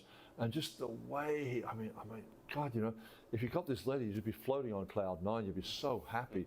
Even though there was a correction, Prabhupada was correcting her in the letter, right? But the way he did it was just so wonderful, so elegant and so sweet, that she would, oh, look, Prabhupada, I'll make the dress any way you want it, you know? Because she was so encouraged. And this is the thing, is like, when we're giving feedback to someone, the end issue or the end result of that should be encouragement. They feel encouraged to continue. But if all we're giving them is like negative, negative, negative, negative, do it yourself. That's the result. And so we have to be very, and the other thing is also, is it our position to give feedback? That's the key. Is it your position to give feedback, or is it somebody else's position? If it's somebody else's position, maybe help them to see that this needs to be addressed, but don't give it yourself, because otherwise you just become that person who's always pointing out people's faults, and no one likes, especially like some things which are kind of personal faults. You don't like people pointing that out, because it's, you probably already know about these anarthas, and you don't want to hear about it. But there's a structure. You give positive, then you give, you ask permission. That's one important point. Is you ask them, is it okay if I give you some feedback on some things you might want to improve on? And they give permission. You give them a little bit of feedback. Just identify the most important things, and then top it up with some positive at the end. So the overall feeling is quite positive, and they feel encouraged in the service, and they're willing to take up your suggestions for improvement. It's very, I guess you have to be strategic about it, otherwise people just wind up feeling. And this is one of the things you find in so many service environments is how people are just, pointing out the other devotee's fault. It's not a comfortable thing when people start, because sometimes they're quite personal faults. They're not things you might be ready to accept. And you also have to see, is the person ready to digest this or not, or are they going to choke on it? And so giving feedback takes a bit of a skill. And even like, I remember, was it the last time we were in Radhadesh, one of the devotees who did the service of bathing and dressing the deities, he really didn't do well at all. But Murli Manohar's a gentleman, and the way he gave service was he said you did your best, and that was it. That's all he said. You did your best, because he made many mistakes, but if Murli had have kept pointing out this one and this one and this one and this one and this one, like 25 minutes of mistakes, how would he have felt at the end of it? He would have felt very discouraged. Yeah, possibly would have been devastated. He certainly would have been discouraged. So the idea is like, one is you want to get devotees to improve what they're doing, but the main point is they should feel encouraged, because if they're not encouraged, they won't improve. They'll give it up. And that's a really, really important point, especially for head pujaris to learn that skill of how to give good feedback. You agree? You're expert at giving feedback. We had that experience when Prabhu was in Mayapur. Very expert. Everyone felt very encouraged by his feedback. I guess my question for feedback and trying to make corrections is, how do you do, like, if something that I find you're very good at, when I've witnessed is, when there's something that's very, very serious that's happening with the deity, it can't just be like, well, I don't want to offend this person, because it can be a very serious situation. Yeah. So when I think trying to find that line of balancing, I want to encourage you in your service, but this also is not the right way that things should be done. Yeah, but if it is sort of not a detail, but a principle, or the protection of the deity, or something like that. So how do you think you should respond to that? I know you're asking me, but how do you think you should respond? Yeah, I mean, look at Prabhupada, the way he gave feedback to devotees. What was the sense they got from Prabhupada? Correct. I mean, I think it depends on the individual he was. Well, that's definitely one point of it. What did they get from Prabhupada, though? What did they feel? Encouraged, always. Not only encouraged, they really felt like Prabhupada loved them. They felt like Prabhupada cared. Yeah. So sometimes we need to spend more time cultivating the relationship. And if we don't have a relationship, it might be just like, I'll give you an example. When I was doing the assessment, one of the assessments the other day in Radhadesh, one of the ladies there, she was chanting the mantras really quietly. but I could see her sensitivity. And so I felt that if I had said, can you chant them, you know what I'm like sometimes, I'm very straightforward with things. I'll say, can you chant the mantras a little bit more quietly? It might have disrupted her service. So then what I did was I asked her friend, I just indicated a friend, asked her to speak loudly, more loudly. And her friend did it, and she was fine with it because of the relationship they have. So sometimes, you know what it's like, if you don't have a good relationship with a person, and then you suggest to that person that they should do this, that's like, nah, that just doesn't work at all. They take it as an offense, they're disturbed, and and usually it just aggravates their false ego. It's like, I'm sure you've had the experience of like, you might have mentioned to someone, oh, Prabhu, I don't want to say this, but I'm listening to your chanting and I can't hear the Maha Mantra there. Well, what about your chanting? It's like, I've had that happen, and so just these experiences over the years helped me to see that the relationship is a very important part of education.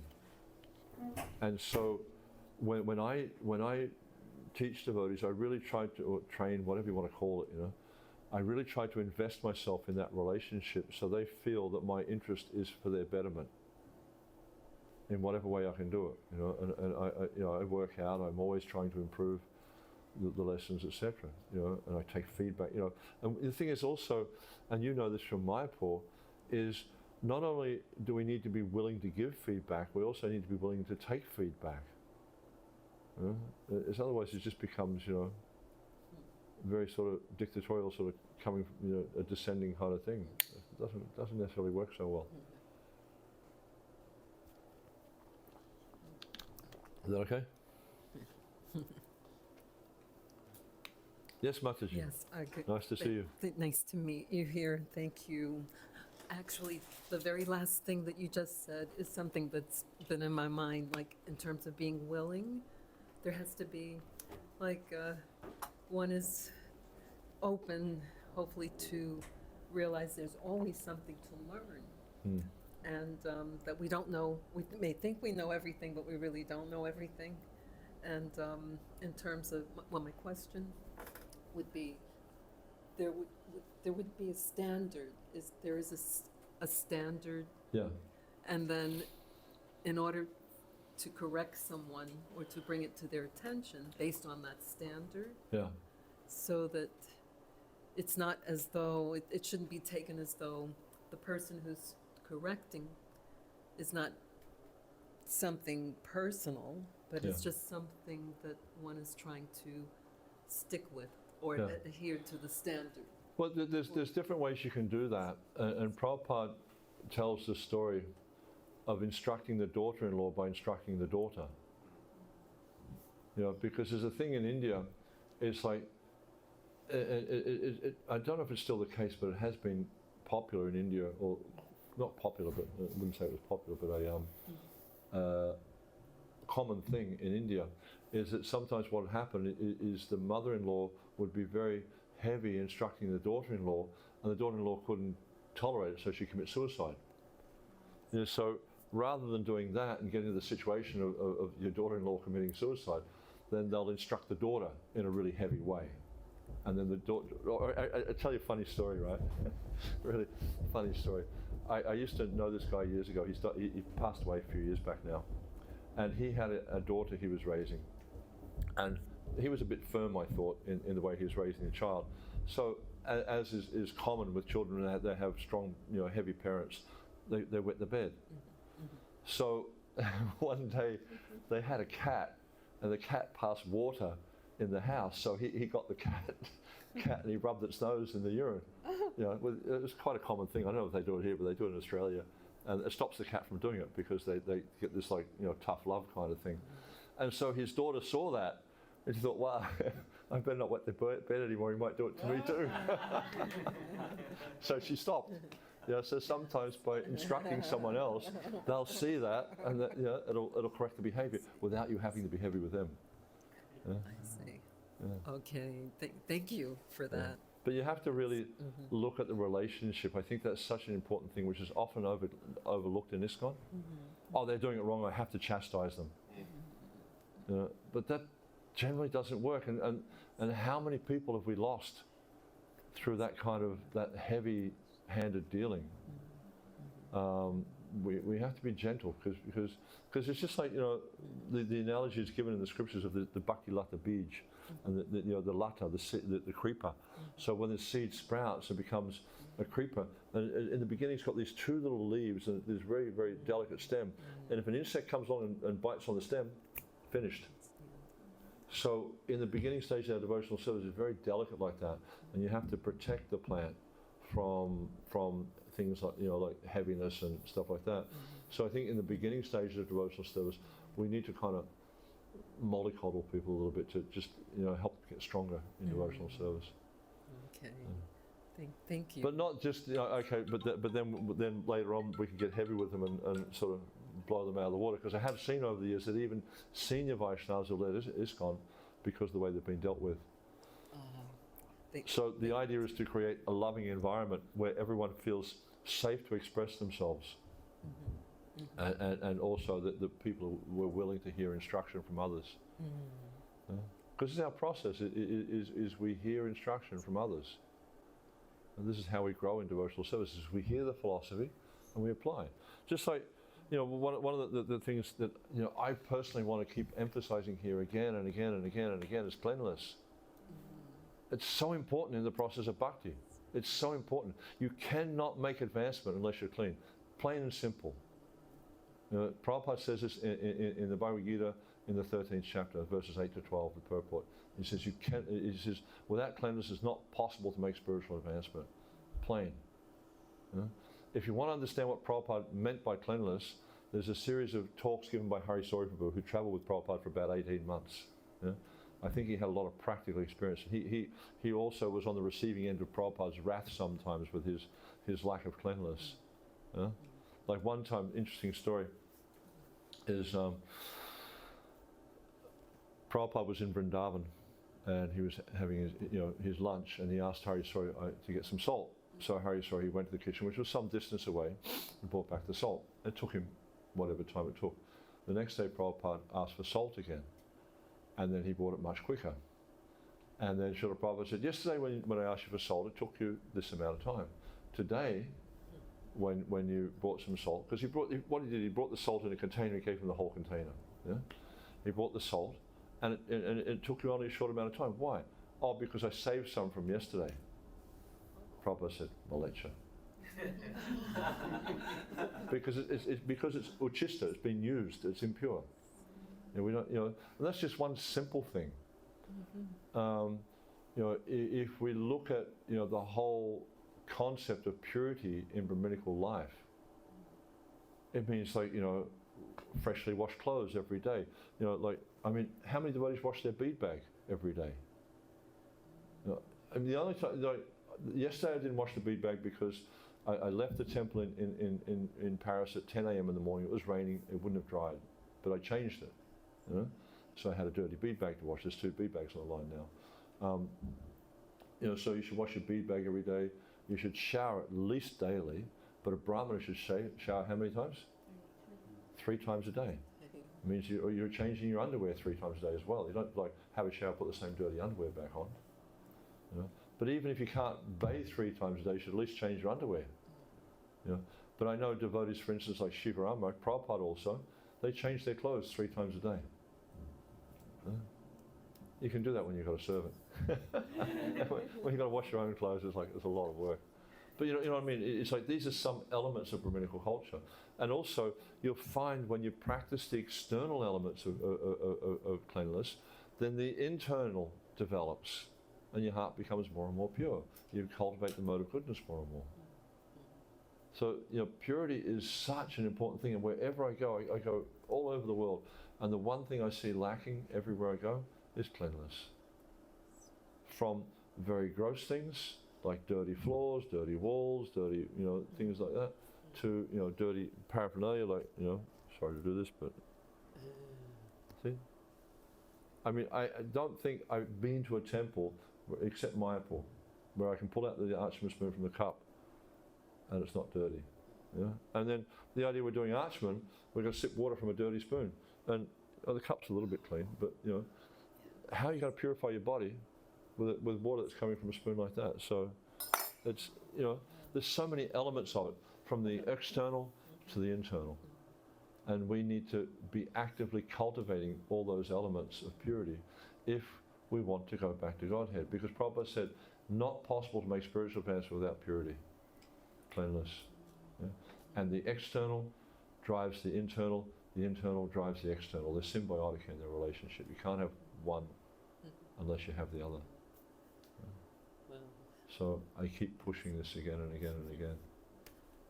That's why I thought when I came here, maybe I should just bring buckets and mops and we can just all go out and clean. I can show you how to clean. And you know, whenever I travel, I try to do that myself. You know, when we were here last time, Braj Mahaprabhu, Murli Mahaprabhu, and myself, we engaged in an all-day activity practically of cleaning the deity's kitchen. These things are really important. You know, we had a whole lot of do. You were helping to with that too, right? For some time, we took everything out of the kitchen. The ladies cleansed it all, and then Braj Mahan, Murli Mahan, and myself, we cleaned all the walls, we cleaned the benches, the stove, everything like that. But this is not something that should happen only when the deity minister comes to town. This should be happening every day. That everything in the temple is cleaned every day. Prabhupada, you listen to his lectures, and he would say the temple room should be shiny like a new pin. You know, cleanliness is just so underrated in ISKCON, and it's to our great detriment. Because you know, if we don't cultivate cleanliness ourselves, we're not going to make spiritual advancement. Because spiritual advancement means cleansing the heart. But if you're living in a dirty environment, how do you clean the heart? You can't. You can't clean. Just like, you know, a room I stayed in recently, the temple president, he rang me up and said, I hope the room's clean. And it's like, I felt like saying something, you know, later on I brought him in, you know, when the time was right. But it's like there's all this like soot on the walls, and someone, you know, when you got this like a flat paint, and you try to clean soot off a flat paint, you just like smear it all over the walls basically, you know. And it's just, and I cleaned some of the window frame just to give him an A/B like before after example. You know, I got some cream cleanser, I cleaned some of the window frame just to show him the difference. So hopefully next time I go back there. Yeah. But the thing is, like, I have to try and present this in a way that's not threatening to them. That they don't feel like I'm challenging their position as a temple president or whatever.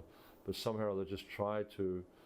And sometimes with some things I just let them go, because I know that if I say something, then I probably won't be welcome back.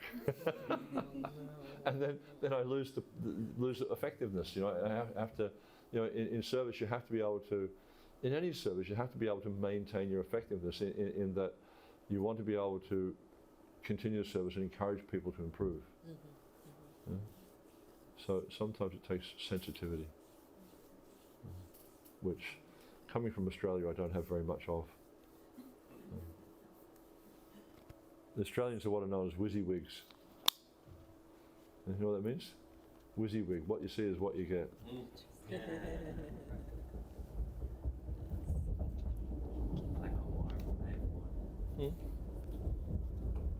Well, I'm willing to sit here till 1 o'clock.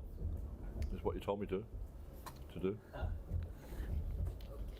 So, I just wondered if you could speak something on this the concept of the importance of specifically Srila Prabhupada's mood of worship and example also of worship compared to this idea. You know, oftentimes we'll hear, you know, justifications of, oh, but it's in Shastra, something else, you know, not clearly Prabhupada's. Oh, but it's in Shastra, it's in Vrindavan they do, oh, in the Sri Vaishnava Sampradaya they do, contrasted Yeah. to a clear picture. But we're not Sri Vaishnavas. Right. We're Gaudiya Vaishnavas. Mm-hmm. And if you look at the Sri Vaishnava worship, like, even though they don't have the concepts of Sambandha Abhidaya Prayojana in Sri Vaishnavism, we do. That's our philosophy. Mm-hmm. Mahaprabhu said that the Veda contains nothing but Sambandha Abhidaya Prayojana. You look at our, you know, I mean, ultimately we all have the same Sambandha. We're all servants of Krishna. Prayojana is different. The Abhidaya determines the Prayojana. Or, sorry, the Prayojana determines the Abhidaya, but the Abhidaya leads you to, takes you to the Prayojana. So if we look at our Abhidheya and their Abhidheya, their Prayojana and our Prayojana, you'll see they're different. So it's just like, you know, we're sitting here in Brooklyn, right? If I want to go one suburb over, most likely I can walk. If I want to go into New York City, I take the subway or a taxi or a car or whatever. I've walked it a few times, but it's a long walk, and you feel a bit tired afterwards. If I want to go to London, I'm not going to take a taxi. You know? So the Prayojana determines the Abhidheya you use. So if you look at, for instance, the Sri Vaishnavas, they have a very different Prayojana. Their Prayojana is Vaikuntha. You know, I have no interest in going to Vaikuntha. I mean, it's better than here, for sure. There's no doubt of that, it's better than here. But if you want to achieve the same goal, which is given by acharyas, and it's not to say their Prayojana is wrong, but if you want to follow the path given by our acharyas, the Prayojana they're indicating is Brajbhumi, Vrindavan. So if that's your goal, follow our Abhidheya. Because, you know, Prabhupada wasn't just giving devotees a random selection of activities. You know, Krishna wasn't in the Bhagavatam wasn't giving a random selection of activities. Neither have the acharyas given us a random selection of activities. They're giving us very specific things in a very specific mood in order to achieve the prayojana of this path. So Prabhupada is really clearly pointed out. And again, this is where a lot of devotees get really mixed up in their practice of deity worship. He was very specific that our mood of worship is Aishvarya. But then the devotees say, but isn't our goal Vrindavan? That seems to be contradictory. But it's not if you look at the Sambandha. You know, where are we right now? We're in the material world, we're conditioned. Our mind and senses are just, you know, out of control. So in order to come to this purified state of awareness, of understanding who I am and what my relationship with Krishna is, we need to follow the rules and regulations of devotional service. Jiva Goswami points this out in the Bhakti Sandarbha. And it's kind of interesting. There's a verse in the Chaitanya Charitamrita where I think it's Lord Chaitanya is describing that actually the process of initiation is not actually necessary. And in the purport to that verse, Prabhupada quotes from Jiva Goswami's Bhakti Sandarbha verses 283-284. And Jiva Goswami is saying that it's the opinion of the Bhagavatam that all these processes, you know, such as hearing, chanting, etc. You know, sorry, not hearing, chanting. You know, like deity worship and all these different types of things are not actually necessary. But then he goes on to elaborate, you know, as far as his experience of those persons who approach him for initiation, their minds are disturbed, their senses disturbed by the coverings of the modes of nature. Therefore, at the time of initiation, they're obliged to engage in deity worship. So, you know, devotees, and this is something that's kind of interesting, is devotees can present so many opinions, but that's all they are. And like everyone's got an opinion, and what is it that makes your opinion better than mine? It's useless. Opinions are of not much value. I mean, you know, if you want to ask, well, should we do a blue or should we do a green? Okay, that kind of opinion is okay. But when it talks about the practice of bhakti, about the process of devotional service, we don't consult opinions. We consult Guru, Sadhu, and Shastra. So, okay, we want to understand what's the mood of worship, what's the process of worship, what do our acharyas say about it, what's written in the scriptures about it. Not just ask someone's opinion. You know, like you ask me questions, I don't give my opinion. Or if I'm giving an opinion, I'll say, well, you know, I don't really, there's no clear information, but I would do it like this. That's an opinion. And so you're free to do whatever you like with it. But when it comes to things like what's our mood of worship, acharyas are very clear about it. Shastra is very clear about it. You know, so there's no need to bother with opinions on things like that. I just want to back up a little bit to the point you were talking about. On our website, deityworship.com, no, sorry, not our website, on our YouTube channel, ISKCON Deity Worship Ministry, there's a whole lot of playlists, and one of the playlists is Prabhupada on cleanliness, or I think it's just cleanliness. And there's a series of lectures given by Hari Sohibu. There's also one by Jamuna about Prabhupada's standards of cleanliness. So if you want to learn about cleanliness, really eye-opening. It's like just amazing, all the detail that Prabhupada would get into. And it helps us to understand, I mean, I've listened to it a few times, and I think maybe I should listen to it again. And it really helps us to understand what the kind of, the benchmark is, where we should be at with our cleanliness. Raj, you have another one? That links into another connected topic of how do you, I guess you could say, regulate, or how do you balance intimacy with the deity, with like the strictures of rules and regulations, or in a sense the love and fear aspects. Like for some examples is like, oh, I can be late, I don't have to clean because Krishna understands I'm really tired, I went to bed late last night, or I arrived late for the offering. As they surrender unto me, I reward them accordingly. At our stage of devotional service, there's no question of intimacy. You don't even know your identity. You don't even know your spiritual identity. How are we alluding to intimacy in a relationship with the Supreme Personality of Godhead? It's just, the mind boggles. Yeah. Acharya Prabhu had a really good example that I always stick some. Oh, I can think of lots of examples, but go ahead with this example. Is it? You want to tell the one about Panchatattva? The breakfast offering? Oh, just, our dear friend Krishnakanta Prabhu told me this story, actually. It was that, because It was his birthday the other day, by the way. Oh.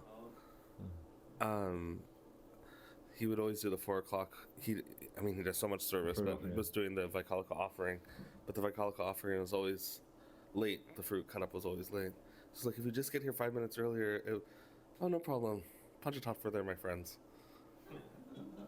So this is what the cut up person would. But that indicates prem. Yeah. Or at least a very, very advanced stage of devotional service, if we have that kind of relationship. But we don't. We're on the platform of Vaidhi Sadhana Bhakti. We don't have that kind of. I remember one time having a similar discussion with Janani Prabhu, and he was talking about exactly the same point. He said, there's no question of relationship at our level of advancement. There's no question of it. We just do the service, we follow the rules and regulations, we do the service. What's happening? We follow the rules and regulations, we do the service, we become purified. Yeah. When our heart is pure, there's that nice verse from Narottam Das Thakur, from, I think it's called Ranga Boliti Habe. And when he's praying, like, when will that day come when my heart is purified and I'll be able to see Vrindavan Dham? I think it's the 3rd verse. But even at that stage, Vishayacharya Vaishnava is not changing his sadhana, even in that prem stage. Yeah? Sorry? Even in that prem stage, the Vaishnava outwardly is not giving up that sadhana bhakti. No, because if he's so attached to serving Krishna, he's not going to give it up. Yeah. But just to assume, because, I mean, I wouldn't say that there was intimacy, I would use a different word. It's called familiarity. And familiarity is a very dangerous thing in relationship. The phrase, familiarity breeds contempt. Yeah, very, very dangerous. We should never assume that we have such a relationship with Krishna. Even you see, like, great personalities like Brahma, Shiva, Narada. And Prabhupada, in some places, he says that Brahma and Narada are practically on the same level as Krishna. And that's saying something. That's pretty extraordinary. Still, we see when Brahma comes to Krishna, and he's almost in the same sense, oh my dear Lord, please, da-da-da-da. He's like humble, praying, he knows his relationship. He knows who he is in relationship to God. So he's not a fool, that's for sure. But to think we have an intimate kind of relationship where Krishna's my friend, dangerous stuff.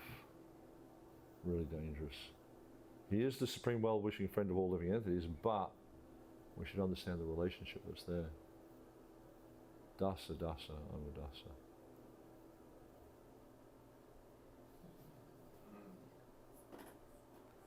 Yeah, thank you. Yep. Here's unlimited list of questions. And another requested question is, so we hear that Grihastha devotees, but especially like Grihastha Brahmanas, there's a very strong emphasis that they need to do deity worship.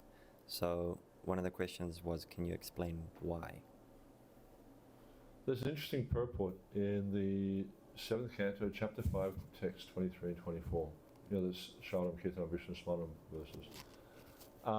Prabhupada explaining Archana there, he says, the Grihastas must engage in deity worship from 4 a.m. in the morning till 10 p.m. at night, otherwise their fall down is positively assured. Wow. And actually Jiva Goswami explains that the Grihasta, deity worship is particularly meant for Grihastas. Because they're dealing, you know, like when one's living as a brahmachari or sannyasi, the idea is that you're supposed to be constantly engaged in spiritual activities. You know, they do fire yagas, they do, you know, preaching, books distribution, whatever. You know, constantly engaged in spiritual activity. Whereas the Grihasta, by nature of the ashram they're living in, needs to interact a lot with material nature. You know, like, you know, you talked about going and working before, you know, so when you're going out and working, you're interacting with some pretty degraded people, yeah? And like, what do they talk about all day long? Sex life. You know, I was going to a camera club some years ago, and I was quite surprised. You know, I was a bit taken aback by it, because most of these people are in their 60s, etc. You know, they're quite elderly people, and they're just, you know, thank you. They're just wannabes, you know. They're just all like talking about, oh, you know, just all this dreaming about sex life they never had and wanted to have and stuff like that, you know. It's pretty degrading, you know. I mean, I stopped going because I just couldn't really see that I was getting the benefit that I was looking for from it. So because the Grihastas are very much having to interact with that kind of energy all the time, not like they're getting involved and talking about themselves, that means they're associating with it, but because they're having to interact with that environment, they need some pretty powerful purification, and deity worship is very, very powerful purification. That's why, you know, in the temple worship, ideally, you create the environment where Grihastas have the facility to come and worship, come and do some, you know, maybe they're not, you know, full-time pujaris, but at least, you know, try to get them in every week or every fortnight where they're coming and doing some seva on the altar for Radha Govinda or Vauditai. Yeah? And this will be very purifying for them. They may not be like full-time regular pujaris, but at least, I remember even as a Sankirtan devotee years ago, when I was in Melbourne, we would regularly, on the weekends particularly, because they have Gaunitai deities, brass Gaunitai deities are about that tall, and so every morning 2 brahmanas come on and they polish the deities, and they bathe them with towels because they can't pour water on them because they're so big. And then the devotees come on after that and dress them. So that was, for me, I found that a really purifying experience, especially going out and doing, you know, Sankirtan, you know, during the week. You know, we'd go traveling, and then we come back to the temple on the weekend. I found that very helpful to keep me sort of focused on the process. You know, so very, very important for Grihastas. And then another balancing or like additional question is like, but you know, we're so busy, like we have to work 9 to 5, and it's like stressful, and then coming home you have to cook for your family, and so then how can I practically devote time to come to the temple and do service? Yeah, every situation is different, and one thing I find as I get older is my capacity is diminishing. When I was younger, I could easily, you know, go 4 or 5 hours sleep, and I was fine with it. Now, I feel devastated if I sleep 4 hours. Like I woke up this morning after 3.5 hours, I felt really wrecked. You know, so you have to adjust according to your capacity. But even like simple things like, okay, so maybe, the Grihasta devotees, they don't have the capacity to come and dress the deities in the morning, which, basically you're going from 5 a.m. till 7:30 p.m., 7:30 a.m., sorry, and you have to put all the paraphernalia away, etc. It's a long stint.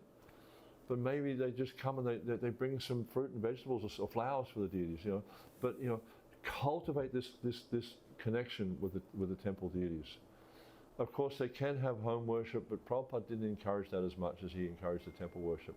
And his general tendency was to encourage devotees not to have deities at home, unless they live a long way away from the temple. They couldn't come to the temple regularly. And of course, in some of these big cities, I know, like in India, for instance, in cities like Delhi, to travel from some suburbs of Delhi to the center of the city takes an hour and a half or more, because the traffic is just so bad. The traffic here is not easy either, it's like the streets are so congested. So, in such an environment, they may have a reason for having deities at home, but then that means Sri Vigrahara Dana Nityanana Sringaratan Mandira Marjanado. This is Vishwanath Chakravarti Thakur saying, means daily worship. Dressing every day, bathing every day, offering them food every day, cleaning the Mandira Marjanado, cleaning the altar every day. Not once a week or once a fortnight. And Prabhupada, he speaks very strongly about this in different places. Deity worship means daily, so if you can't do daily worship, don't have deities. Because it's not, it's just like you follow any science. Cooking is a science. Right? If you, many cooks here? Okay. So you know how to make halava, right? How do you make halava? No, a bit more to it than that. You take a specific quantity of butter, specific quantity of grains, right? You cook the grains slowly. If you want to cook them fast, you can do that, but it's not the same. Not the same. Because the grains tend to, especially on a hot thing, they seal up really fast and they don't absorb the water later on, so you wind up with a kind of crunchy halava. So you cook it very slowly. And then it gets to the point where it starts to make a sound, like wet sand swishing in a bucket. That's when it's ready. Then you add, best is boiling hot water. But you have to be careful because it tends to blow up on you. But you add the boiling hot water. And then you stir it until it starts to pull away from the side of the pot. Turn the flame off, put the lid on, leave it sit for a few minutes, and you have perfect halava every time. If you change the recipe, for instance, instead of salt, instead of sugar, you put salt, what do you wind up with? Upma. No, upma. That's upma. Too much salt. Huh? No, you put salt in, you come with upma. So the thing is, you change the formula, you'll wind up with something different. So deity worship's the same. Our acharyas have given us clear instructions. Sri Vigrahara Dana Nityanana. Nitya means daily. So if you want to get the benefit of the deity worship, follow daily program. If you don't follow the rules and regulations of deity worship, as Prabhupada wrote in the letter to Shamasundar, it's idolatry. And therefore, rather than getting the benefit, you get reactions for offensive worship. So, it's a science. You follow the science, you'll get the benefit. Simple. If you can't follow the science, don't do it. Yeah. The last question I have. I thought you had unlimited questions. Well, I mean, I have more, but this isn't. Okay. Well, this is just a very short one. It's from Divyangi. She's just asking, it's a very practical one. Sorry? It's a very practical one. Divyangi Mataji is asking about painting the deities, because she does that for our deities. She's asking, can I use a very light sandpaper on brass and marble and wood deities? If not, how to remove scratches? I think she's meaning on the paint. No, sometimes deities get scratched by pins. Or pins, yeah. So. Which is a very regrettable thing. There are deities in ISKCON that have practically no scratches on them. It means, this gets back to the point really of training the pujaris. If the pujaris are properly trained, if we cultivate this sense that this, there's that story of the Brahmana, the Sakshi Gopal, and he had this conviction that the deity was directly Krishna. Therefore, if it's just like No, they don't do it these days. But when I was a child, I used to do babysitting. And in those days, they used to use cloth nappies and safety pins and stuff like that, you know. And so, you know, when you put the nappies on, you were very careful about not sticking the baby with a pin. Because you know what would happen. You know, the baby would bleed and all that sort of stuff, and it would just cry and cry and cry, and then you have the crying baby to deal with. When the parents come home, they really give it to you. You know? So, you know, but the main reason you don't do it is because the child is a person. You don't want to cause the person pain. So, yeah, that's the first thing, is don't scratch the deity to start with. As far as removing the scratches, I have heard of different devotees dealing with it in different ways, and I'm kind of reluctant to do it, but sometimes you don't have a choice. But the first thing is to stop scratching the deities. That's the first thing. In terms of painting the deities, in order for the paint to adhere properly, it is better if the surface is somewhat, you know, roughed up, you know, to make the paint adhere. I mean, it's quite a common practice. But again, something I'm very reluctant about, because it's not like you're standing down a block of wood or something. You're standing a person, so you have to be very careful about that. And the thing is also, say for instance with marble deities, if there are scratches on the marble deities, then you probably need to use something like about a 1600 or 2000 grit, which is very fine. With the brass deities, we are rubbing abrasive on them every day. You know, that's why the tilak polishes, because it's a very fine abrasive. It's like when you polish metal, you use what they call a cutting rouge, which is actually just a very, very fine abrasive. That's how you get the shine. That's how metal shines, is through fine abrasive. Okay. Radha Govinda had a question, I think. So going back to the deity worship at home, is there any difference according to the type of deities that you have in terms of Radha, Krishna, Gaurnitai, or Jagannath and Subhadra and Baladev? Is there different standards? In terms of ritual? Standards. Like in terms of the ritual you're offering? Yes, or the standards the same. Like in a temple environment, then Radha Krishna, Prabhupada says Radha Krishna is the ultimate pinnacle of deity worship. Right. There's no scope for neglect. And so usually in a temple, you know, daily bathing, morning and evening dressing, sometimes 3 times dressing a day, 6 offerings and artis, plus the puja bhoga, worship only done by Brahmins. Jagannath Baladev Subhadra would be 3 offerings and artis a day, Gaurnitai 2 offerings, 3 artis. Actually, you know, Jagannath Baladev Subhadra would be 3 offerings, 4 artis. Yeah. Because you don't need to do the milk sweets in the morning. But in terms of the home standard, really what it means is, like, every day you should wake the deities, you offer arti to the deities, at least Mangal arti, and you should bathe and dress them every day. In terms of food offerings, then whatever you eat at home should be offered to the deities. They should eat at least once a day. The real difference is going to come based on what material the deities are made from.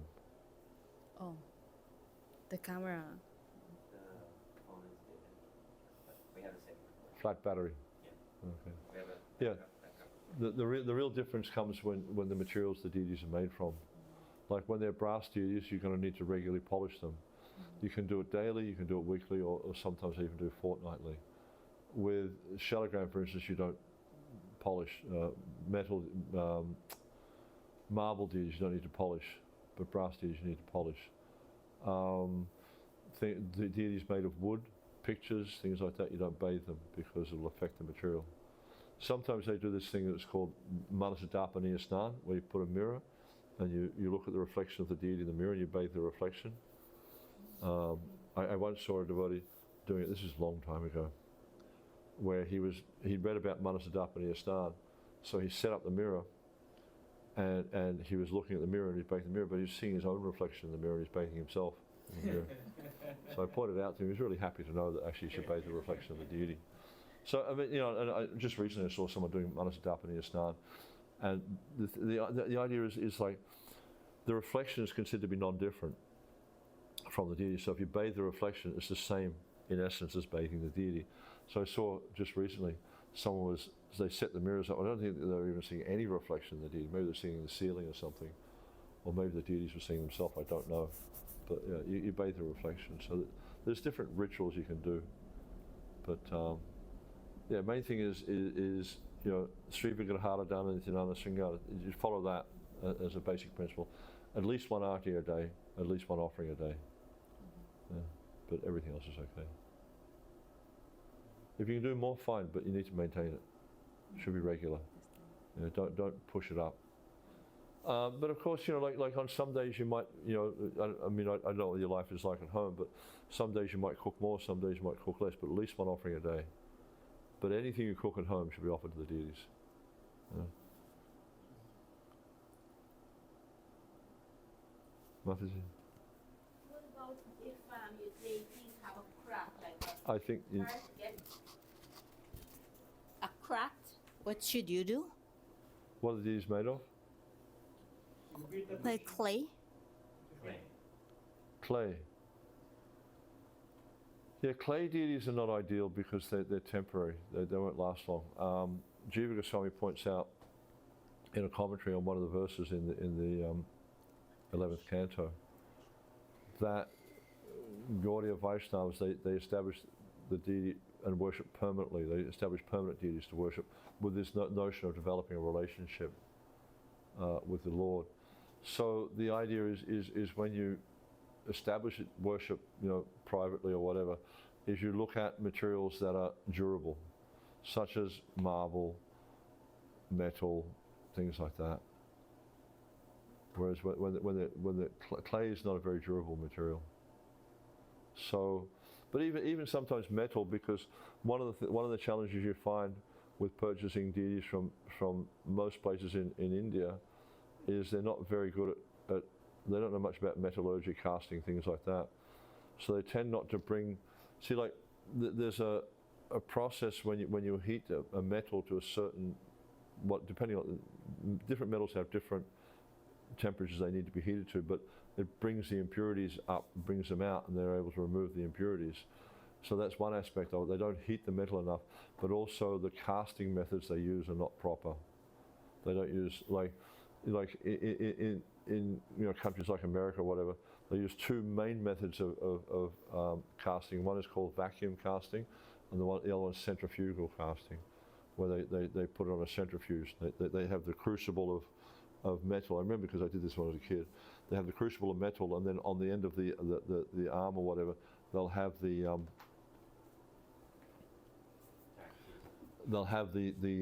mold, right? And so they spin it round, and then the metal goes by the force of the centrifuge. The metal goes into the mold, and because of that centrifugal force, all the bubbles come out. And because they've heated the metal properly, there's no impurities. What you'll see a lot with deities now is they get all these little pock marks on them. And after some time you start to see swirling sort of patterns in them and stuff, which seems to be an indication that the metal was not heated properly. And in that case, it's interesting because in the last few weeks I've had a number of inquiries about deities that are becoming damaged and need either repair or replace. And so what happens, especially with, if the deities become broken or if the deities become, chronically damaged, you just need to replace them. But if you do replace clay deities, replace them with some materials more durable. Like they had the one temple in Australia, they had these really beautiful Gaunitaitis, just so beautiful. But they were made of resin. And after some time, because they're hollow, after some time what happened is because the place where they were in the summer, it commonly gets up to 46, 47 degrees, so it's very, very hot. In the summer it's dry. So the resin started to get a little bit affected. So what would happen in the heat of the summer, the deities would lean forward. All the devotees say, "Oh, Gaunitai are in ecstasy." And I'm thinking, no, it's just the materials wearing out.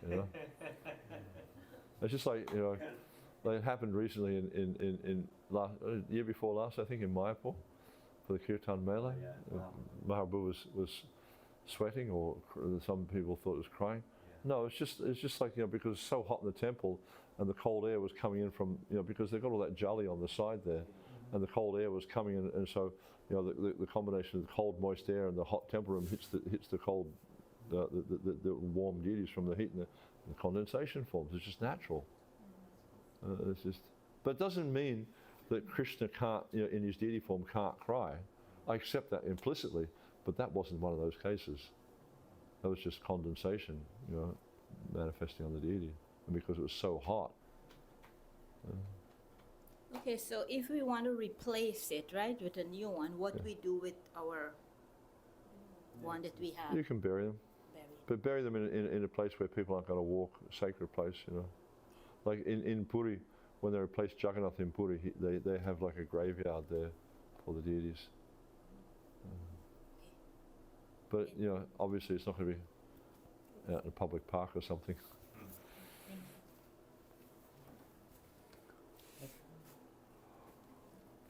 You finish your questions? Unlimited questions. Good. Radha Govinda Maharaji.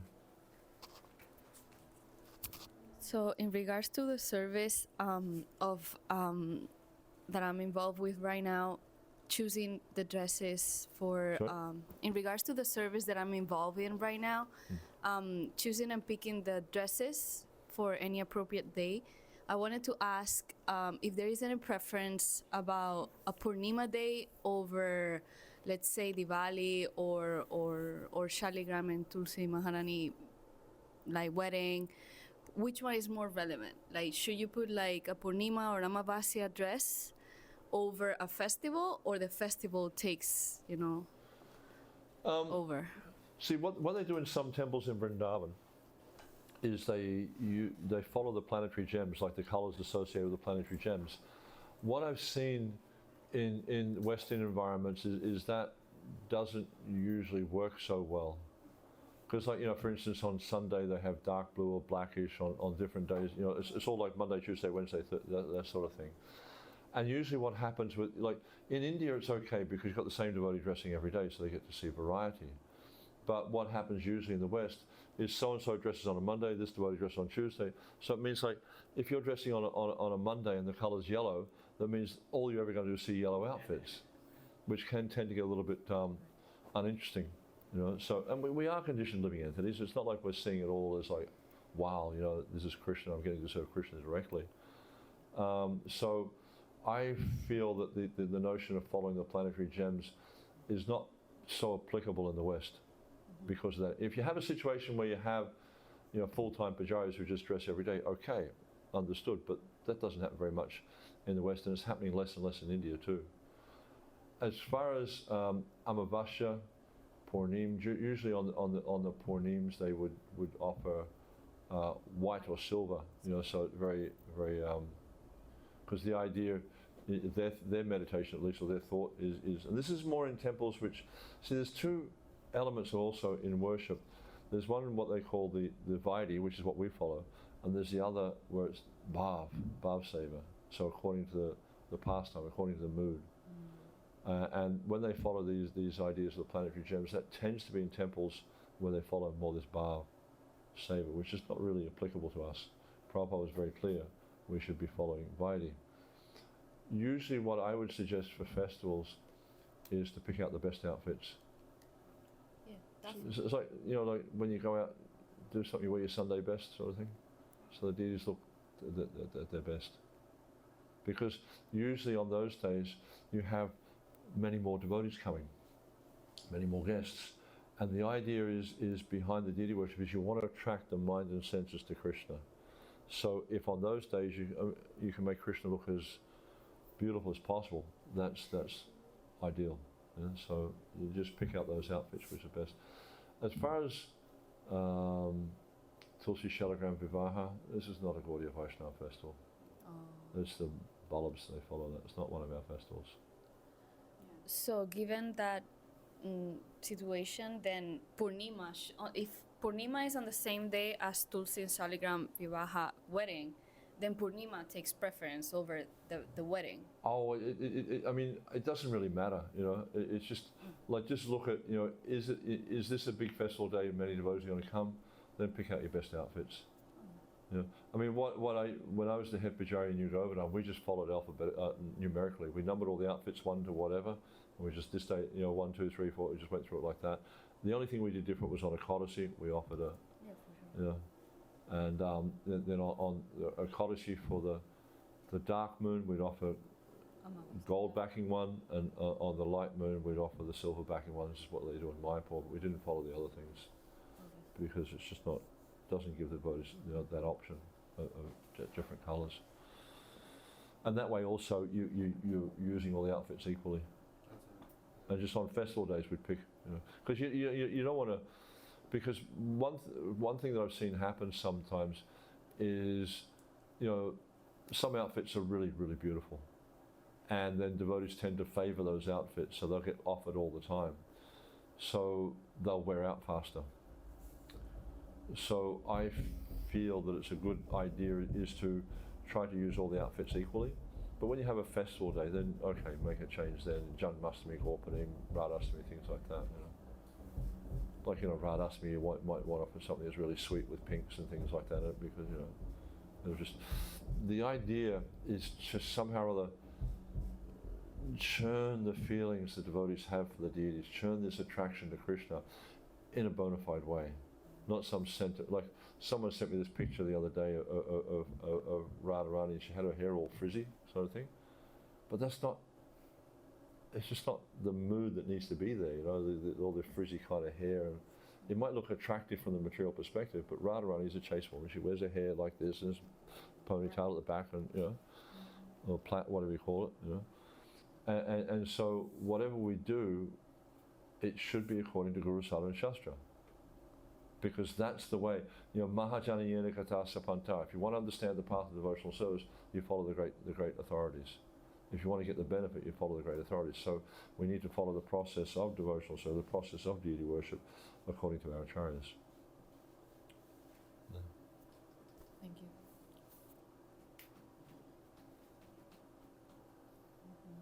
Anything from you? You're good?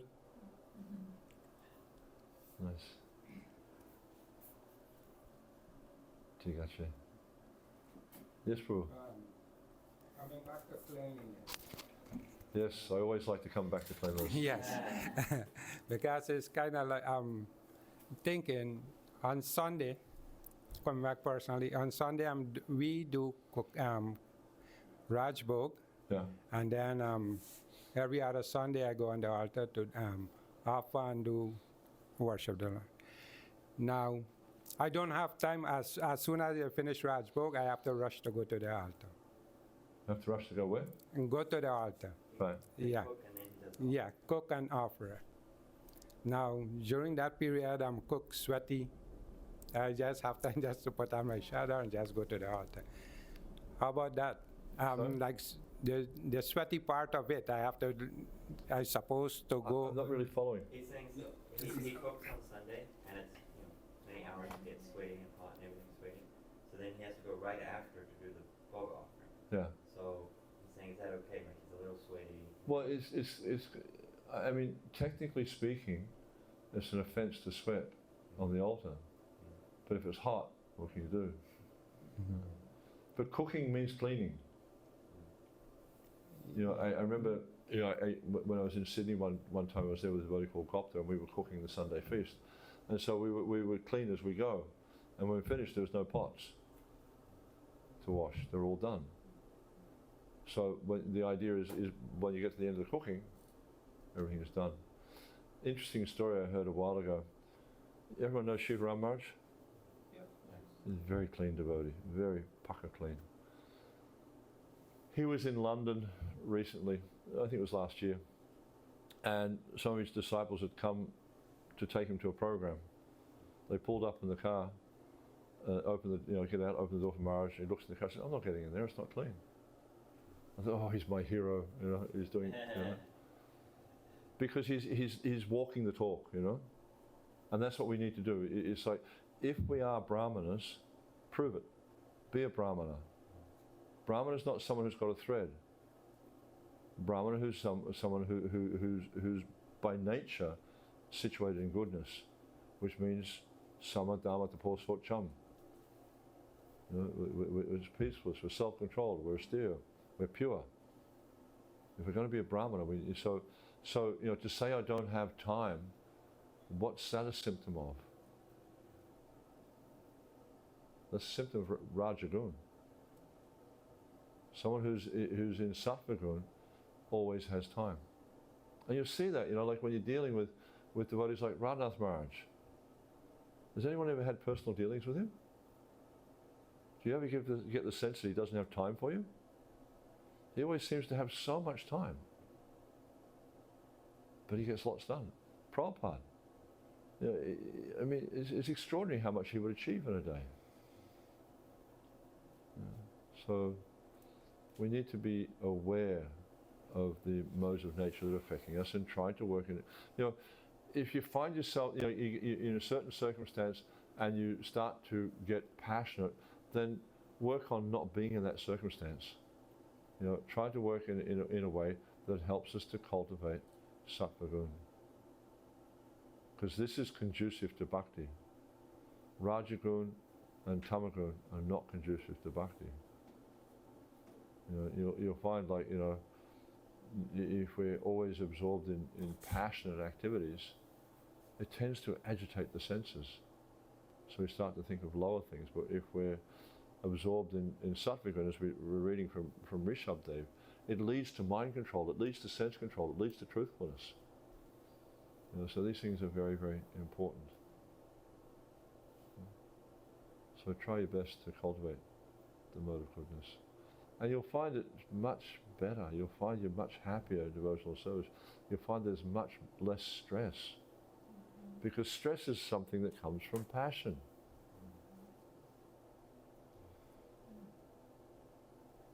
Yes. I was waiting for a question from you. No, in What the about same your wonderful way, daughter? in Does she the have a same- question too? You have any question? In the same way that Prabhuji asking, my regular service is making garlands, usually every day. Some days I have service in the altar, Rajabhoga or dressing. It's the same question. What is the best way? Coming here, make garlands, then take a shower and then go to the altar? Or I can go, usually I'm coming from my home. Yeah. Well, I live very close to here. Yeah. But I take the train and everything with my devotional clothes. But in the way and doing my service, regular service, the garlands, probably I'm not pure to go to the altar. So what is your recommendation? Is better that... Better is you bathe first. When you come here, bathe. Put on fresh clothing. Yeah, of course. Yeah. That's Okay. definitely better. Especially if there's facility here to do that. Exactly. Okay. Because like, you know, you're on a train, I mean, you know what goes on in those trains. I mean, people's behavior is just so grotesque. And how often do they clean the trains and how thoroughly they clean the trains. It's like you can't go on the train, like, you know, have a hermetically sealed bubble around you so you don't get contaminated by any of that stuff. You know? So, I mean, if you're coming in your own vehicle, that'd be fine. As long as, and I know like some pujaris keep pets, but the pets, you know, if there's a pet going in a vehicle or inside your house, how can you be clean? Yeah. You know, because I mean, pets shed hair. And like in Vedic culture, it's not that people didn't have pets, they didn't have dogs and cats, but they stayed outside. And Prabhupada describes this. We actually have a reference where Prabhupada's describing how the dog would come to the door and he'd wag his tail and bark, and they'd feed him. But he'd never come inside because they shed hair. And you know what that hair's like? It just gets all... I remember I used to go to my sister-in-law's house, and she had a couple of dogs inside, the little lap dog sort of things, inside the house. And you know, they'd be up on the couch, on the sofas and all that sort of stuff, and you know, carpet as well. So every time I went there, I just came away covered in hair. And I wouldn't, you know, I didn't pet the dogs or anything, but I just come away covered in hair. And so you can see in such an environment, how can you be clean? So when you're traveling on public transport, how can you be clean? You know, it's just very, very difficult. You know? And you know, not only in deity worship but in devotional service, cleanliness is vital, because the whole process of bhakti is about purifying the heart. And if we're not externally pure, how are we going to become internally pure? Thank you. Good answer. Okay. Yeah. Yeah. So try to be clean. You know, try to be as clean as you can. And like sometimes you'll find that, you know. Well, I mean, one thing I see with cleanliness also is if you're working on being clean all the time, you'll find your mind becomes more peaceful, because you're becoming more situated in the mode of goodness. And this is the point that Rishabdev was saying, you know, by cultivating the mode of goodness, sama, dhamma, satya. You know, so peacefulness, self-control, purity, honesty, they all become manifest. So we just work on cultivating these things, and you'll find that you'll notice tangible advancement in spiritual life, because you're becoming more situated in the mode of goodness. And especially in an environment like this, in, you know, Brooklyn. It's Yeah, like you've a got lot- the a trains lot of going past. homeless. Sorry? A lot of homeless anywhere. Homeless. Yeah, yeah. Oh, yeah. And in the now will start the winter time, the cold weather, and the subway is the house of the homeless, right? So you But take like, the- I mean, not wanting to disrespect or not have Yeah. compassion upon any of these people, because many of them are in a very, very downtrodden, degraded position, but they're so unclean. Where I stay in central London, it's at the top end of Tottenham Court Road. Tottenham Court Road runs up to Euston. Euston is one of the busy streets. So just around the corner from Merle's apartment, there's a Lidl, which is a supermarket chain. And there's a whole bunch of homeless people live out the front there. And I remember going to the supermarket when I was there, you know, a few weeks back. The first day, I think it was the first or second day I got there, and there was this bunch of homeless guys living there. One of these homeless guys, he just vomited, you know, right out near where he was sleeping, and just rolled over and went back to sleep. It's just right there. It's like, oh my God, you know. Even walking past on the street, I found, you know, disturbing. So, you know, because when someone lives in an environment like that, they really kind of, all their social norms are just like gone. You know, they have no kind of concept of what is proper conduct, what are proper standards for living, and they're just living like less than animals. Less than animals. They don't bathe, they don't change their clothes. You know, and as you're saying, they live in the subways because it's warmer. Especially when the winter comes, you see they'll all move underground because it's much warmer for them. You know, everywhere you go in the world now, you'll see these homeless people. And the best thing we can do for them is give them prasadam and help them become purified somehow or other. Got to be clean. It's the key. Do you have any questions? Still taking it all in. Huh? Still taking it all in. Okay, good. Yeah. I have a good question. There was Prabhupada had made a statement. Someone he was being interviewed about cleanliness, and the question was about why the shaved heads. Well, in reference to women, okay, it seemed like the shaved heads are applying to the prabhus, to the male. What do what are women to do with their hair if they have long hair? Or Keep it clean, neat, tidy, often tied back. Yeah, it's being covered, that's fine. like covered, but clean underneath. Clean, yeah, Clean. yeah. Okay. Usually, especially for younger ladies, they would, you know, after the menses, then they wash their hair. Because one of the considerations there is when you have a lot of hair on your head, and you because I remember my wife when she used to, you know, when she washes her hair, it can take quite a while, you know, hours to dry because she's got very thick hair, and the risk with that then is you can catch a cold. So yeah, usually ladies don't wash their hair, as often. But when you don't have any hair, it's just really easy. I mean, I find it very easy. Okay. So on that note, then of late, it seems like it's becoming maybe a fad or, you know, a It's fashionable. definitely fashion. Yeah. It's become a fashion Yeah. to cut off all the hair. Yeah.